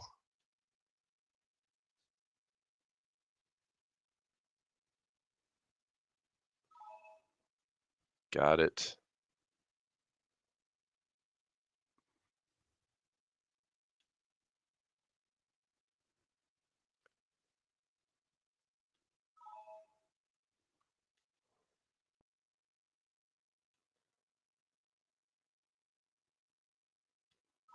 Okay. So here's what's happening. I'm in this trade. We got a bit of a bump in IV. So implied volatility has gone up. I look at that as a better opportunity to sell some premium. And what I'm doing here is I'm looking at about $147 of income out to the end of July. And I have a profit trap. So if we're below, here's how this trade works. If we are below, so if we go, it's a 111 trade. So if price is greater than 575 by July, I'll just put 7/31 expiration. Keep the $1.47 credit. If price is less than 571 and still above 485 by the 731 expiration. Keep the $1.47 and keep a $4 profit trap. Okay, so that's how this trade works. It's essentially, I'm basically selling a put on the SPY, but I'm putting in a profit trap as a potential bonus. So that does sacrifice a little bit of the profit, but it also it doesn't make the trade is like delta heavy because I have a bit of a bear trap there. So I mean, if we're higher, great. If we're lower, fine. I wouldn't take any assignment risk until price is below. The probability of profit is quite high. So we've got a 98% chance of profit on the onset. You know, volatility's jumped up a little bit. I don't think we're gonna have like crazy rips. If we have, I mean, look at what did the market respond to this morning? Trump was coming out screaming like we're gonna have a 50% tariff in Europe. Okay, I mean, what's the real tariff? 15%, 12%, 10%? Are there exemptions? It's like it's the same thing we saw before. I almost wonder if the market is going to take this a bit more in stride. Like this is a knee-jerk reaction, but the market's going to take this more in stride. It's like, okay, well, here's the knee-jerk reaction. What's the real deal, right? So anyway, we'll see how it plays out. But because we had a big jump, the IV was like 17, now it's 28. I'm going to take advantage of that a little bit by issuing this trade. So let me get this one issued and posted. And if you like the trade, take the trade. I'm in it. So this is SPY. So it's a 731 expiration. I'm buying the 575 put, selling the 571 put as a profit trap, and then selling the 485 put. So 147 credit. So 111 for income plus profit trap. All right, that trade's in. And I'll put this in pulver alerts real quick. So this will be under my index trades positions.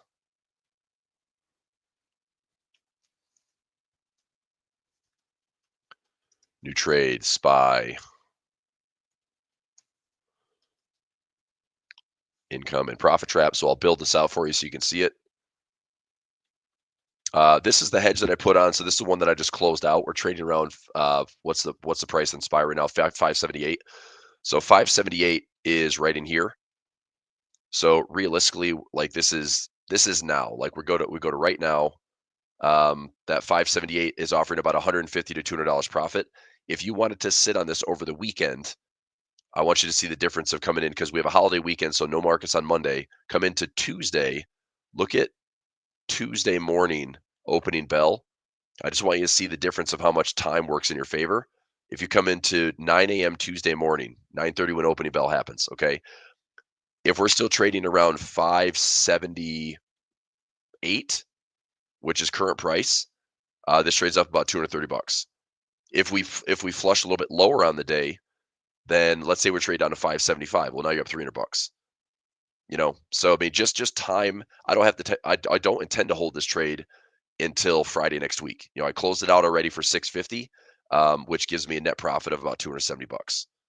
So initially the trade was $3.80 minus 650, 270. That's my profit on the trade. So I did that on 11 accounts. So that was a quick, almost $3,000 on some hedges. Okay, so that's the trade. Now I'm going to build this one out with you for a 111. So I have a put. I'm going to add in another put. This would be a sell put. Let's go out to July 31st. So this is going to be a buy put at 575. And then a sell put at 571. And then a sell put way down here at 485. There. Okay. So this is today. This is towards expiration. And this is the trade. Everybody see that? So this is the 111. That's where price is at right now. I do have a profit trap. So if price is below 575, all the way down here and staying above 485, that's my profit trap of $4 plus the $1.47 that I pulled in on income. Okay, so the nice thing is if price goes up from here, I just keep the $1.47. If price goes up, I keep the $1.47. If price is less than right here, so less than 571, which is going to be the peak of my profit trap, all the way back down here, but still stays greater than 485. I have the 147 credit plus the $4 profit trap, which gives me 547 bucks. Okay. So I like the trade. And when we have I did this a ton in March, in April. I did a lot of these trades. And from April to May, that little 30-day window, these were closing out for 90% max profit. The premiums were even better because the volatility is so high. But that's what enabled me to get back up to my watermark highs for the year, well before we had the little even before the U.S. China gap. I was still up to some fresh highs. So anyway, I'll take a screenshot of this. This is going in the Pulver Alerts. Okay, so that's the trade there. So I'll type this in. So if price is greater than 575 by expiration, keep 147 credit. If price is less than 571 but greater than 485, this offers $1.47 credit and the $4 profit trap. There we go.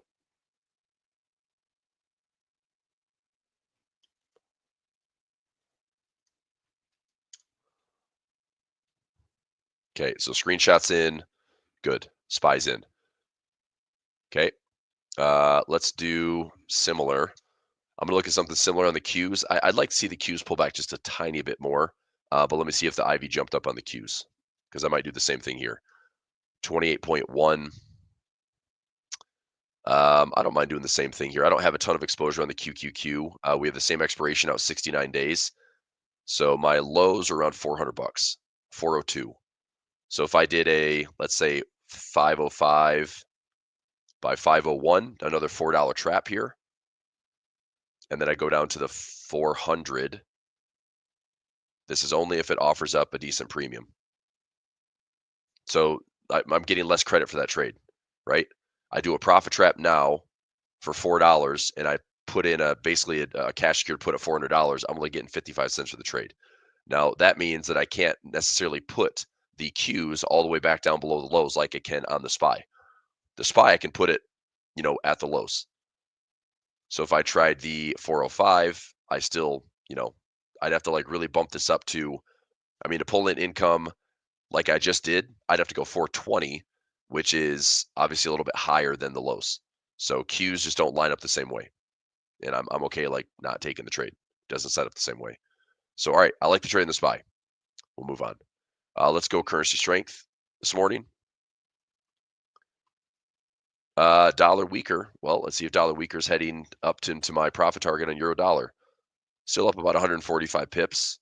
Let's go across the board. Aussie dollar. I really hate to buy this thing right now because it's such a high price. Yeah, I'm literally talking myself out of it as I'm about to talk myself into it. Because, like I said, the Forex market is the last market that I want to say buy the high. It is the worst feeling in the world to buy the high. It is the worst feeling in the world to sell the low. The Forex market is notorious for pullbacks and retracements and efficiencies and pivots and fibs. So I hope we get a pullback. If we don't, it's open space trading. I maybe don't get the trade that I want on Aussie dollar. Let's take a look at Aussie Swiss. I'm still waiting to see how this kind of bottom is forming. Let's go to CAD Swiss. Same thing, kind of looking how the bottom is forming. Euro Swiss, still a little bit messy. Same thing, how bottom is forming. Pound Swiss. If you're hanging on a pound Swiss, as we mentioned here, if you were long pound Swiss, this is what I said. If you buy pound Swiss, take it back to this pocket or this pocket. Those are great profit levels to be protecting. Okay. You had to buy this with the intention of, if I'm buying it here, I've got to be willing to buy it again a little bit lower and buy it again a little bit lower. But the probabilities we're probably still heading up to these levels. So this could be just another pause before we get a push higher, another pause before we go higher, right? Once we get to 113, 114, I would be out of that with some profit. Okay, it still looks okay. I mean, it's still, a valid profit target. Also, you can take it all the way up to the highs if you want to at 115 with a trailing stop loss, but I wouldn't be setting, I wouldn't just be setting my profit target at 1500. I would take the profit in here, and hopefully be able to kind of average back into it. What else? New Zealand Swiss. New Zealand dollar, like I said, this one looked a little bit better if you bought the pullback around 58.60. I didn't. I was waiting to get a pullback in here. Didn't happen. New Zealand Swiss. Still waiting to see if this, has a push up into the 200 moving average. I'm still up some profit. Let's go dollar CAD. Dollar CAD, I'm not that interested. I'm sure some of you may be doing something on dollar CAD. We had this really nice topping pattern here. That was a beautiful swing trade. I would say that's where you got out of the dollar CAD. If you're in dollar CAD, that would have been the best trade. Is take that swing, stop loss above, and then a nice push down to 3,900 or lower. Now that this is like the second part of this trade, maybe we've got to trend back down towards like 32 or 3,300. I'm not chasing dollar CAD, but I will say that if we come back down to these lows and we have some inefficiencies here, then I'm probably going to buy some more at a really low price. Dollar Swiss still hasn't broken the lows yet, but watching, I really want to see if this one just kind of works its way on the right side of the trend line. Where's my bottoming formation here? And do we get back into this cluster? Okay, let's go yen crosses really quickly.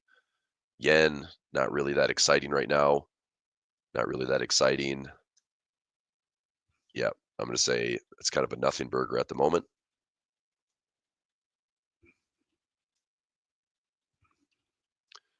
Dollar yen is, because of the weaker dollar. Look, this is a key pattern to watch. It could be very noisy around the 140 handle. Okay. I wouldn't be terribly surprised if we come down to 140. Be on the lookout for a potential bear trap. Okay. We come down to the lows, we poke the lows, but we pop right back up and we still stay in a range. Just be on the lookout for that. Okay. If it breaks and goes lower, look, there's a 2,000 pip measurement here. I think we get back to 120. That's an amazing opportunity. It really is. But as long as we don't have a bear trap, as long as this market's making lower highs and lower lows, keep the pressure on this dollar yen. As long as we are lower than 140, keep the pressure on the dollar yen. But to me, this trade really isn't validated to the downside and confirmed unless we get below 140. Okay. But if you sold it up here in the 147, 148, I'd be break even and just celebrate this thing every single day. If it wants to hit 140, maybe trail a stop. If it breaks 140, we really could let loose. The downside, however, is I don't think breaking 140 is going to come with anything good in the stock market. I think if we break 140, we have more risk off trading, and there's probably some more pain ahead. So that's what I'm saying. A bear trap would make a little bit more sense. If we're still going to have equities be resilient, I say we bounce here and we probably head back up into this range. I think this is more of a range. So just if we have a bear trap, be on the lookout for that. If we break below it, then we just have a weaker dollar, which overall could help. And maybe it's moving flows into like Asia dollar / yen. Okay. All right. Covers a lot of currencies there. Let's go heat map for a moment. Let's go mags. Mags at 51. Let me see here, actually. I don't think the IV is going to be good enough on mags to take a trade. I think options are going to be kind of garbage. But if I went out to December and this low is 40 bucks, could I buy? I mean, that's not a bad trade. If I did a ratio spread here, I mean, I could own mags, which is the collective mag 7. It's an income trade. I could own mags at the April lows. I don't think that's terrible, but that also is like, are they all going to survive? I would think they would, It's like, I don't know. I guess it could be a lot of risk, but it's certainly a lot cheaper than like trading Apple and Amazon and Meta and Microsoft and Google and Tesla, all separately, right? I mean, for a little $100 trade, if I owned it here, I could essentially own the Mag 7 basket at the, you know, 2024 August low. We pulled back 30+% here. I mean, it's just funny how this looks a lot like the S&P. It's still a long shot from the highs. I mean, we've got another 14-15% to get to the highs on Mag 7. Anyway, I don't think I'm going to take that trade right now, but I do want to keep an eye on it. I did a synthetic long when we hit these April lows. I did a synthetic long. I bought a call and sold a put at the same strike, and that thing ripped up about I don't know, like $7 or $8. So I took that profit. But now I'm just kind of waiting. This is a big island. Also, one thing that's really nice about the markets right now, take a look at this weekly candle. Okay. We're just kind of sitting right in the middle. If I keep talking more, I'm going to lose my voice. It's been on the cusp each day this week. Here's a weekly candle. Here's a weekly candle. So, we still have this potential gap fill. If you think about this market like a bit of a bungee cord, we jumped off the bridge. We got snapped all the way back up. I do wonder if there's just less and less momentum, right? Like maybe we don't break the lows, maybe we don't break the highs right away, but I'd like to see how this whole area behaves. Are we going to, just kind of hang out here with a bunch of chop? Is this market still going to justify going higher? I'd love to participate in some type of pullback to then get to all-time highs, but the flows are interesting. They really are. Like this market is so I don't know. It's like if we fill that gap, it's like that could be all the market needs. I mean, the Fed is still holding strong, doing their thing. I mean, the talk I've been reading this week is that the Fed would be adjusting their inflation target from 2% to 3%, which hopefully would allow them to show like, hey, look, we are right. Instead of telling the world that we're looking at a 2% inflation target and yet we're 4 years above it, to finally say we're going to adjust our inflation target between 2 and 3%. Well, now they can start, making monetary policy decisions based on a goal that's achieved. So we'll see if that takes place, maybe this year. But at the same time, Republicans, I think it's in the Senate right now, but there's a tax bill, right? The big beautiful tax bill that passed by the House. It was 215 to 214. It was like a 1 vote difference, so it did pass. Senate has a look at it. Senate does have a Republican majority, so it probably will pass. But it's also increasing the deficit. It's a tax for the wealthy. It's going to leave people uninsured in the U.S. Like it has its pros and cons, but I just think it goes right back into the same window of like we're going to spend money, we're going to increase the deficit, we're going to raise the debt ceiling. Um, I I don't know how firm, like I don't know how firm and contentious it is in DC. Right? It's like right now Republicans have the majority. This is the window to do the most change. If they want something to pass, now's the time to do it because if there's enough disappointment, disenfranchisement, then they potentially swing the midterms, which is later this year in November, right? So time will tell. But anyway, we're kind of stuck right in the middle. We have a gap fill, so we're kind of in the gap area right now, right? We're in the gap area. Are we going to come back and fill yesterday's close, or are we going to push down towards this level or this level going into next week? I'd still like to see a bit more of a sell-off if possible. I think even if we do fill this gap, I think it still gets faded, and this market has rolled over a little bit, or at least for a correction. But if we break, that trend line there, and we start clearing back above like 58.50, then the bulls might be right back in charge. Okay, so food for thought. All right, let's go some other top-down stuff here.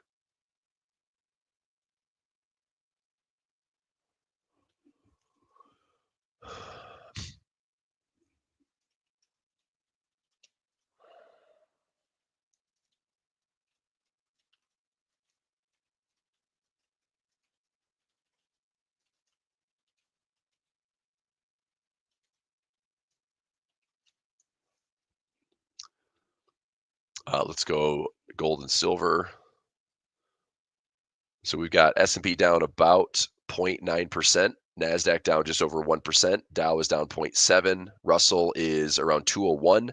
My covered call thoughts working out just fine.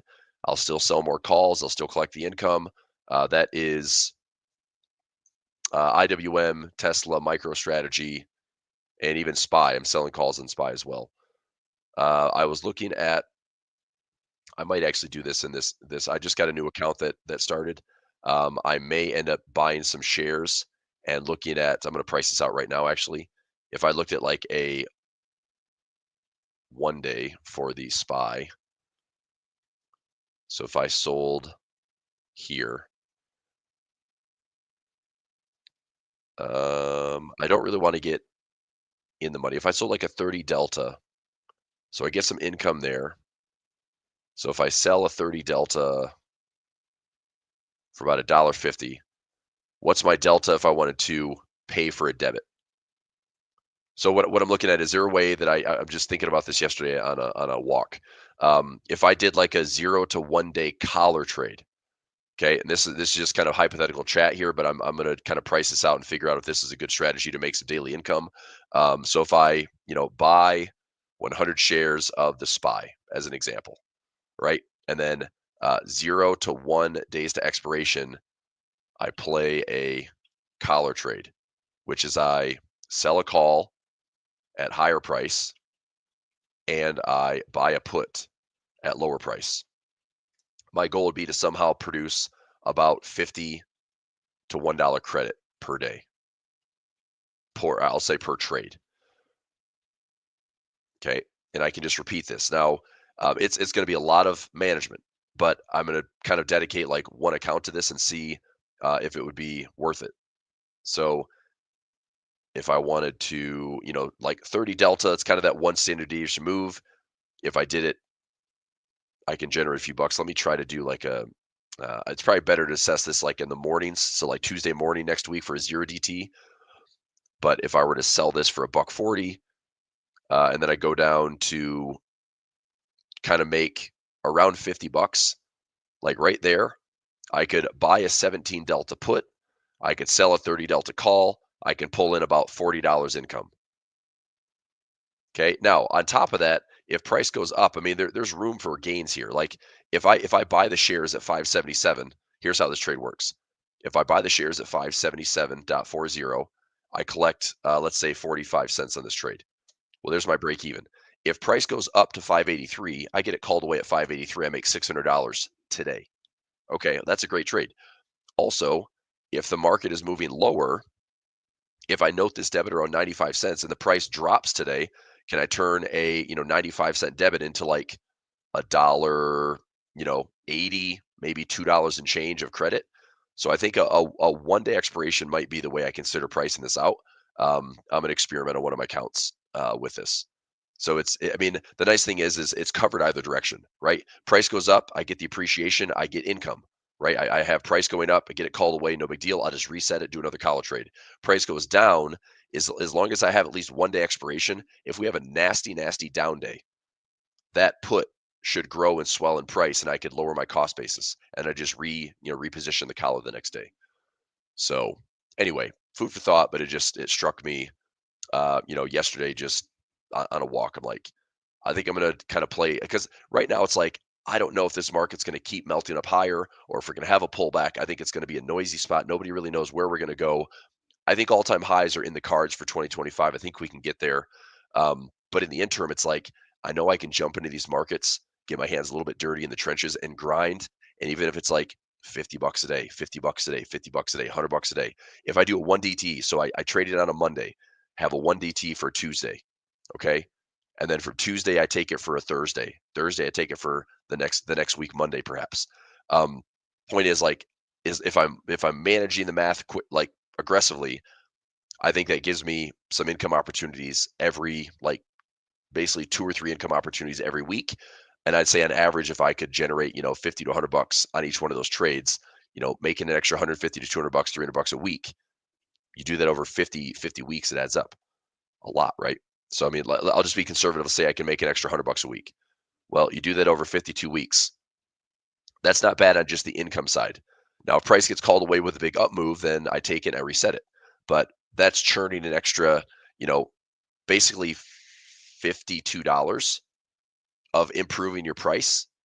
So if I were to buy the SPY at 577 and through this course, lower my cost basis all the way down to 520, it's effectively doing the same thing.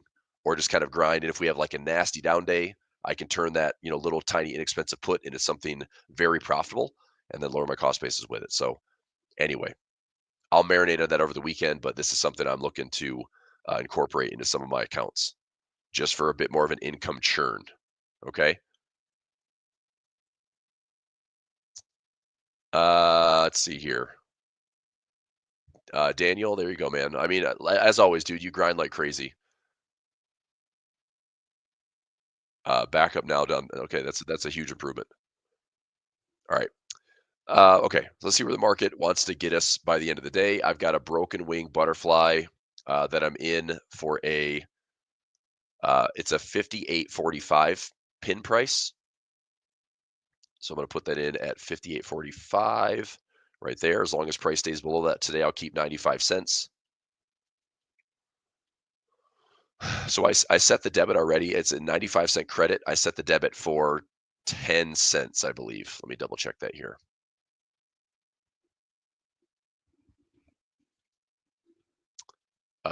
Yes. So this 95-cent credit is trading for about 35 to 40 cents right now. I'm going to try to let this one go further down, 15 cents, 10 cents on the day. Watching also for another fill on a broken wing. Try to get 75 cents for that one. But if price goes lower today, it's fine. We got a pretty good resistance level around 5,800. I'm hoping that we do not fill today's gap at 58.40. That was the close from yesterday. And if we do, and it's creeping up by the end of the day, I will be here end of day. I'll be doing my typical final hour YouTube session, and that's also a potential $5 profit trap. But I love and hate managing trades into the close like that because all it takes is price to do something silly and squeeze up higher, and I only have about a $5 to $9 buffer on being like right or potentially taking on risk. So I don't love that. It would be easier for me to see price do this. If price goes down to fresh lows, then this 95-cent trade is going to be trading for probably 25 cents. So I'm willing to accept a 15-cent today. Grab $80 out of the morning, and I'm good with that. Okay. All right. Let's go with some other charts and indexes. Qs, if we get a bigger gap fill, that trade that I took on the 111 this morning, if we get a bigger gap fill on the Qs, I'll probably do the same thing. If we pull back into this area here, okay, I would say between like 486 Qs or like 460 Qs, I'm going to look to see if I can put in a 111 trade that keeps me away from this low and trade the middle here with some income. Okay. I also might even consider dollar cost averaging where, I could do an option trade for some income, but if it comes in and fills this gap, I'll buy maybe $1,000 worth. If it comes a little bit lower, I'll buy $1,000 worth and then see if that, yields a little profit to the upside. And I might increase more. I think this is a good chunk to be like, well, I think we do get to all-time highs. But who knows? I think we'll get there, but you never know. All right, Russell, just going to sell some calls. This one has like the most resistance on the technical side. Volatility index today is up, right? I mean, that's a pretty decent spike. So just on the day, that's a big spike in volatility. It's faded, it's quickly reverting, but it doesn't mean we're going back to fresh lows. Like we might see some elevated volatility here for the next couple of weeks, which is fine. If we have pullbacks, it's okay. I'm actually happy to see some pullbacks. Now, I do wonder if this is causing a pop in the bond market. Okay, so TLT is up a little bit off yesterday's lows. Let's go to ZB for some bond futures. Yeah. I mean, maybe. Let me see here. Let me look at ZB. I might look at if it's cheap enough. If I did something in this would have to be like pretty good asymmetry. If I went out like 60 days and let's, buy the 110. It's a little bit more risk than I want. So I'm risking $2,100 to make $2,800 if I tighten this up a little bit. All right, so we got to go at the money. So that's 1-to-1. That's a little bit more asymmetry. A little bit more. Yeah, I mean, that's better. Maybe that. If I went out, 63 days, do we have a squeeze in the bond market going up 3 handles? I don't know, man. This bond market is kind of a tricky situation. Um, I'm just gonna say no. I'd rather just trade gold, trade silver, trade Bitcoin, use my option levels there versus trying to scalp bonds. I mean, honestly, maybe I'm a little bit more interested in bonds if we come down to these lows. If we come down to these lows here, then sure, maybe a bite in the bond futures. All right, let's go rates and yields. The 10-year yield, was down for a second. Now it's not. It's right back where we started. The 20-year yield. This, by the way, it spiked up above the Liberation Day flinch, right? Post Liberation Day, when this thing spiked up and had that big rip in the bond market, that's what caused the 90-day pause. We're up higher than that. So, I mean, I don't know if this is going to keep grinding higher. It might, be a bit of a fake out trade. I'm not sure. So it's just something to kind of watch. But we are seeing global yields rise, and that ultimately can't be a great thing. Okay, mortgage rates up to like this is I think Fannie Mae yesterday showed like a 6.9. We can go to Mortgage News Daily. 30-year. I mean, we have Mortgage News Daily now showing over 7%. Yikes. So Freddie Mac at 6.86, Fannie Mae around 6.86. Mortgage News Daily, this is the average 30-year over 7% again. Shame, shame, shame. Not cool, man. Let's go China. Nothing crazy here. Alibaba's okay. Baidu had earnings this week. I closed out Baidu for a small loss. I lost like $50 on Baidu. It actually had like a 2.5 times move during earnings, which was not what I planned for. Like, I think 11 out of 15 times it stays within the expected range. I ended up getting the lower probability trade.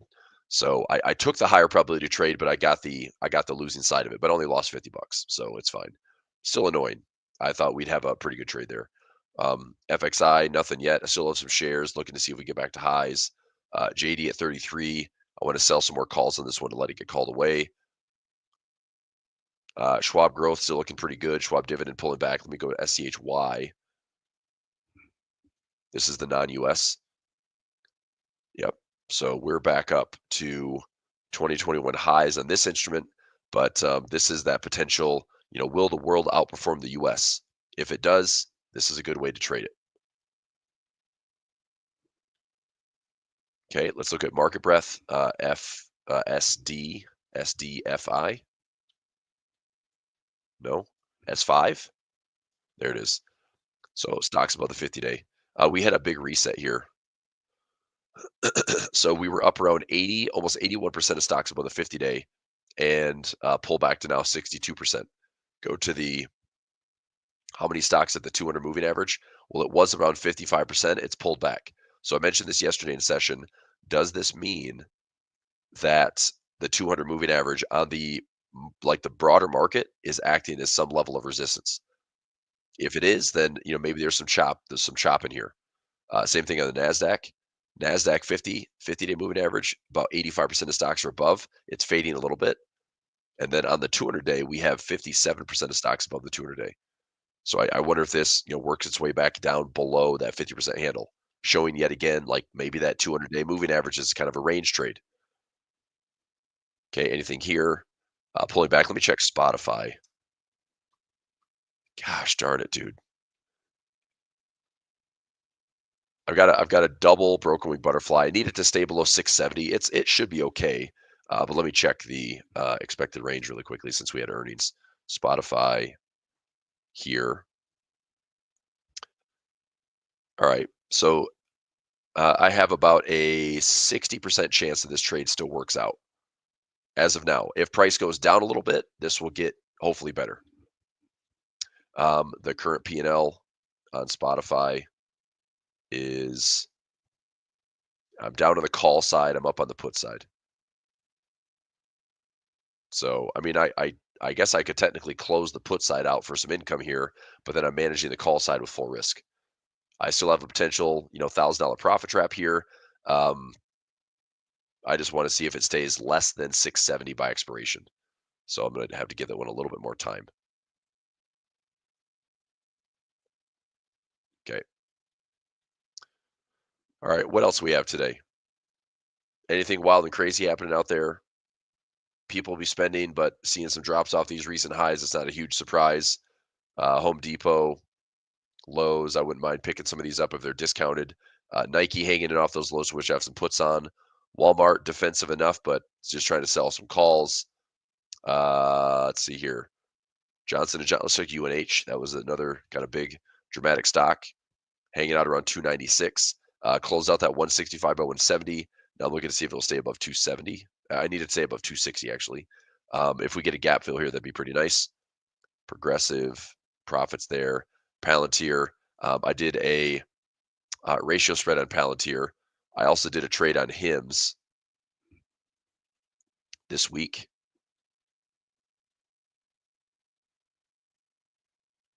I'll put this one up by Palantir since those were two of the bigger movers this year.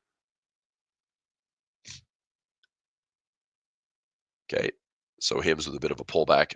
I put in a trade that, where's it at? Let me go stock options. Yep, so it's it's in my pulver alert section at 26 by 25 for $1.48. 26 by 25 for $1.48. So as long as HIM stays above this level, it's $150. If it pulls back more, I might do the same thing. I might just sell some puts as well. I might actually do a put combo.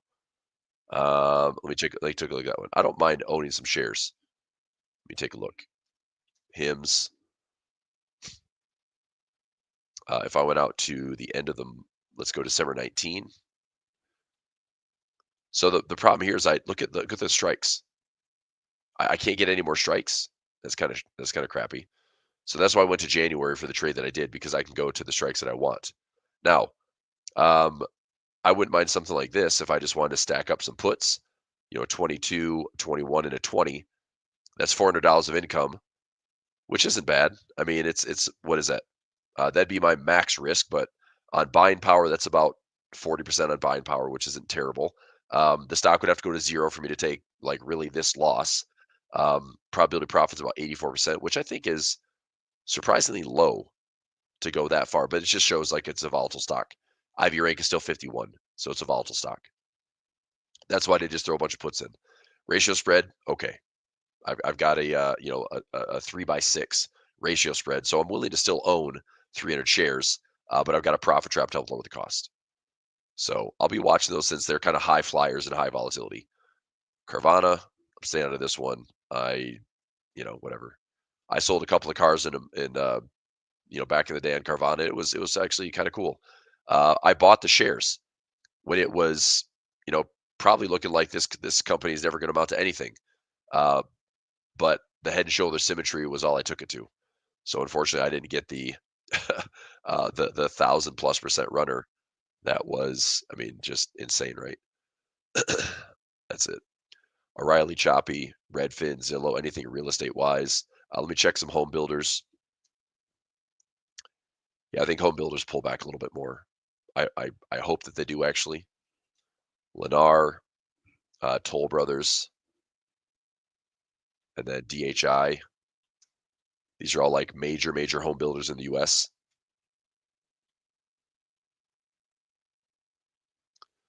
Uber, bit of a pullback. Took profit on that ratio spread. Lyft. See if we can get a Lyft to jump up here towards $18, $19. And then currency-wise, again, just real quick on the currency strength. Here's today's price action. So New Zealand up, Japanese yen back to baseline. Swiss has been in the middle. It's everything is pretty quiet, and the dollar just got a lot weaker from around 8 p.m. last night all the way to current. Dollar's just weaker. So again, dollar index. Just saying, I wouldn't be surprised if we retest the lows. Okay, but it's a potential bear trap in the making. If we go lower on the dollar, watch out for a bear trap because I can see us pulling back again. Okay. I think there's some levels to fade. You want to fade the dollar, small areas, or obviously wait for confirmation. Bigger picture, I mean, I don't know. I don't know if this is the the time is now. It's like the dollar reign is over. But I look, this is one thing you need to think about. There's clearly an emotional move away from the dollar right now, where it's like, nobody likes how the U.S. is treating the world. We're putting on tariffs, so we're bullying the world right now and flexing our muscles. And it's like, you want to do business with the U.S. Here, you do it. Here's how you do it. Pay us, right? It's like if we're the the Costco of the world, you've got to now pay a membership fee to do business with us. Okay, fine. How that's being rolled out has probably not been the smoothest. But I don't know what the alternative is. I mean, is everybody going to line up and say, okay, Eurozone, you're next. No more dollar. Everything's about the Eurozone. I mean, the Eurozone has never been thought of as like a safe haven, right? It's a Eurozone that's trying not to break up. Germany's footed the bill for most of the last 20 years. UK is split. I mean, UK is now separate, but I mean, I don't see the world backing up behind China. I don't think the world is going to back up behind just a currency, especially not a fiat currency. So, I mean, the alternative might be some type of parallel system where you have, dollar denominated assets that are starting to migrate into, commodity based assets. Maybe things are going to get priced in gold. Maybe things get priced in oil. I'm not really sure, but that would, to me, seem the most logical. It's just, I don't think that happens overnight. So, but my point is, is the dollar just going to get smashed all the way down to 90? Well, here's an easy way to tell. If we hit symmetry, okay, if we go down here to symmetry and we have a bit of a pullback here, this past support to become resistance again, that would be a good trade to me. So if we can sell resistance, target support, high, low, lower high, lower low, lower high, lower low, to me, I can get around that trade. That makes sense? So, I mean, we still have a technical setup on like, yeah, I can see the dollar coming into the low 90s, but I don't really want to trade the bottom. I don't want to trade at the lows right now. My way to express that, like I said, I'm long euro dollar. If we hit 1500, that's great. 1550, that's great. But then I think we have some noise around this handle.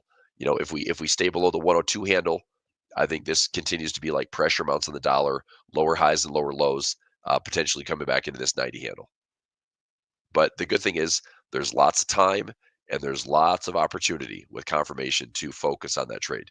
If the dollar yen breaks 140, there's lots of time. There's lots of abilities to focus on that trade dropping from 140 down to 120. Okay. So it just doesn't have to be like, I need to trade it now. It's like, this might take months to set up. This might give you a lot of good opportunities just to wait it out. But anyway, just be aware of the big levels. Okay. All right. So we did gold. Actually, we didn't do gold. Here's gold today. Gold. I mean, come on, dude. That's it. A 50 period moving average.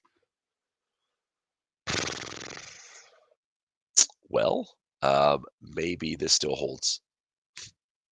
If it doesn't, I mean, I still like the bar count. I still think this is maybe a range. Here's what I like. Here's what I'd like to see on gold. If we hit this resistance and we fall back down, okay, fine. If the markets drop a little bit, gold becomes more of that safe haven bid. I'd like to see another pullback. Okay, where to? Anything in here as these moving averages catch up, I would say I'm willing to position for my GLD position, maybe even a 111 in gold futures. Okay, I don't mind that trade. I still like silver better, but I can't justify buying gold at these highs. I know we can still go higher, right? I know we could capitulate more. I mean, maybe we get to 3,800. Maybe do that before we hit the 200 moving average. I'd like to have a chance to buy low and then take it up to that level. Silver, if we get back above 35, I did put on some trades this week. I bought some silver. I put a buy limit in here, and I put in a buy limit here. So I bought it at market, and if we break the highs, I think we got a lot of upside. If we get a level 2 that I'm interested in, so level 1, level 2, level 3. So I like silver a lot. It's just this isn't the trade where I buy it here, stop out. It's like I'm going to say invest, invest, invest. And bigger picture is $45 to $50 silver. That's my big target. Let's see if we get there. Okay, Bitcoin due for a pullback. I hope we get one. We did poke the highs. It's encouraging, but a little pullback, a little bit of this backfill, or even this backfill. I'm going to dollar cost average into a little bit more. Okay, so we'll watch. If we break and go to all-time highs, I mean, or we keep pushing higher. Okay, I still think we get pullbacks in this area just based on the technical inefficiencies, right? This was the last big inefficiency we had on Bitcoin, and it found it. So I see this one and I see this one as the same thing. I'd rather find them now and go higher from there versus go higher first and then come back in and find them later. And then we just have like a big trend, right? With like deep pullbacks. So just say, I don't know, just keep an eye on it. So I'm not chasing highs on Bitcoin, but I'm holding from all these levels back here. Still holding Bitcoin. When IBIT came into the mix, added some exposure, and I've got projected levels around 130. I think momentum and kind of the rally could get us to 145 to 150. The next big level for me is about that 130 to 150 zone. Okay, if we can accumulate more, that'd be nice. All right. Any other charts? Any questions? Any requests before my voice is gone? We did a little bit of everything top down. So currency wise, watching the dollar, watching the yens. I still like my Aussie CAD, New Zealand CAD. I'm still holding my Swiss crosses. Watch that 140 floor on the dollar yen. Stock wise today, we are in the middle between two gaps, right? We have the US China trade gap right in here. And we have today's, gap to the upside if we're going to fill, but I would hope it just kind of stays in the middle, right? We stay in the middle. And then next week on Monday, do we break and go lower? Do we try to fill this gap? I think the bears might have a bit more control. I mean, unless all of a sudden there's a complete flip-flop of today it's 50% tariffs on Eurozone, and then Monday's a holiday, Tuesday is, it's going to be like 15%. I mean, again, I also think that if we keep doing that, I think we start losing a lot more credibility, because then nobody's going to believe it, right? We say 50%, but in truth, it's like, oh, what's the real number? And it just keeps being modified until it's like, do a deal with us. So I don't know. But obviously we haven't seen a lot of tariff drama, and then today it just came out again swinging. So it's not going away. Dollar CAD, that's a request from JRC. Yeah, I don't have a trade. I mean, dollar CAD, if you're liking the short, this isn't a bad spot with a stop above that swing high.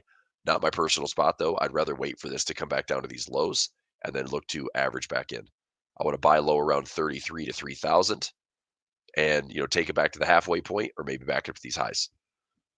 So if that's the trade I get on dollar CAD, that's what I'd wait for. I'd buy it nice and low, look for a bottoming pattern, and take it back to this. This is just very consistent resistance around like 38, 3,900. So if I could buy it at 33, 32, 31, and 3,000, take it all the way back to 3,800, that's another position trade. That's what we did here, right? Bought it here, tested resistance, and then stacked up buy stop levels as it broke and went higher. So if I can buy low, I'll stack up trades into that resistance and try to make that into a big trade as well. Hope that helps. Okay, so I think that's going to do it for me today. Let's do this again next week. Enjoy the weekend. No markets on Monday with Memorial Day.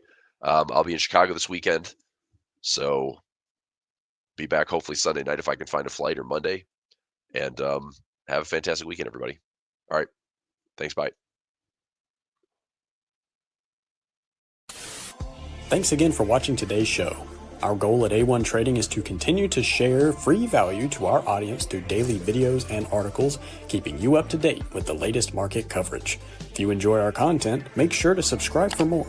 From all of us at A1 Trading, have a great day, and we'll see you next time.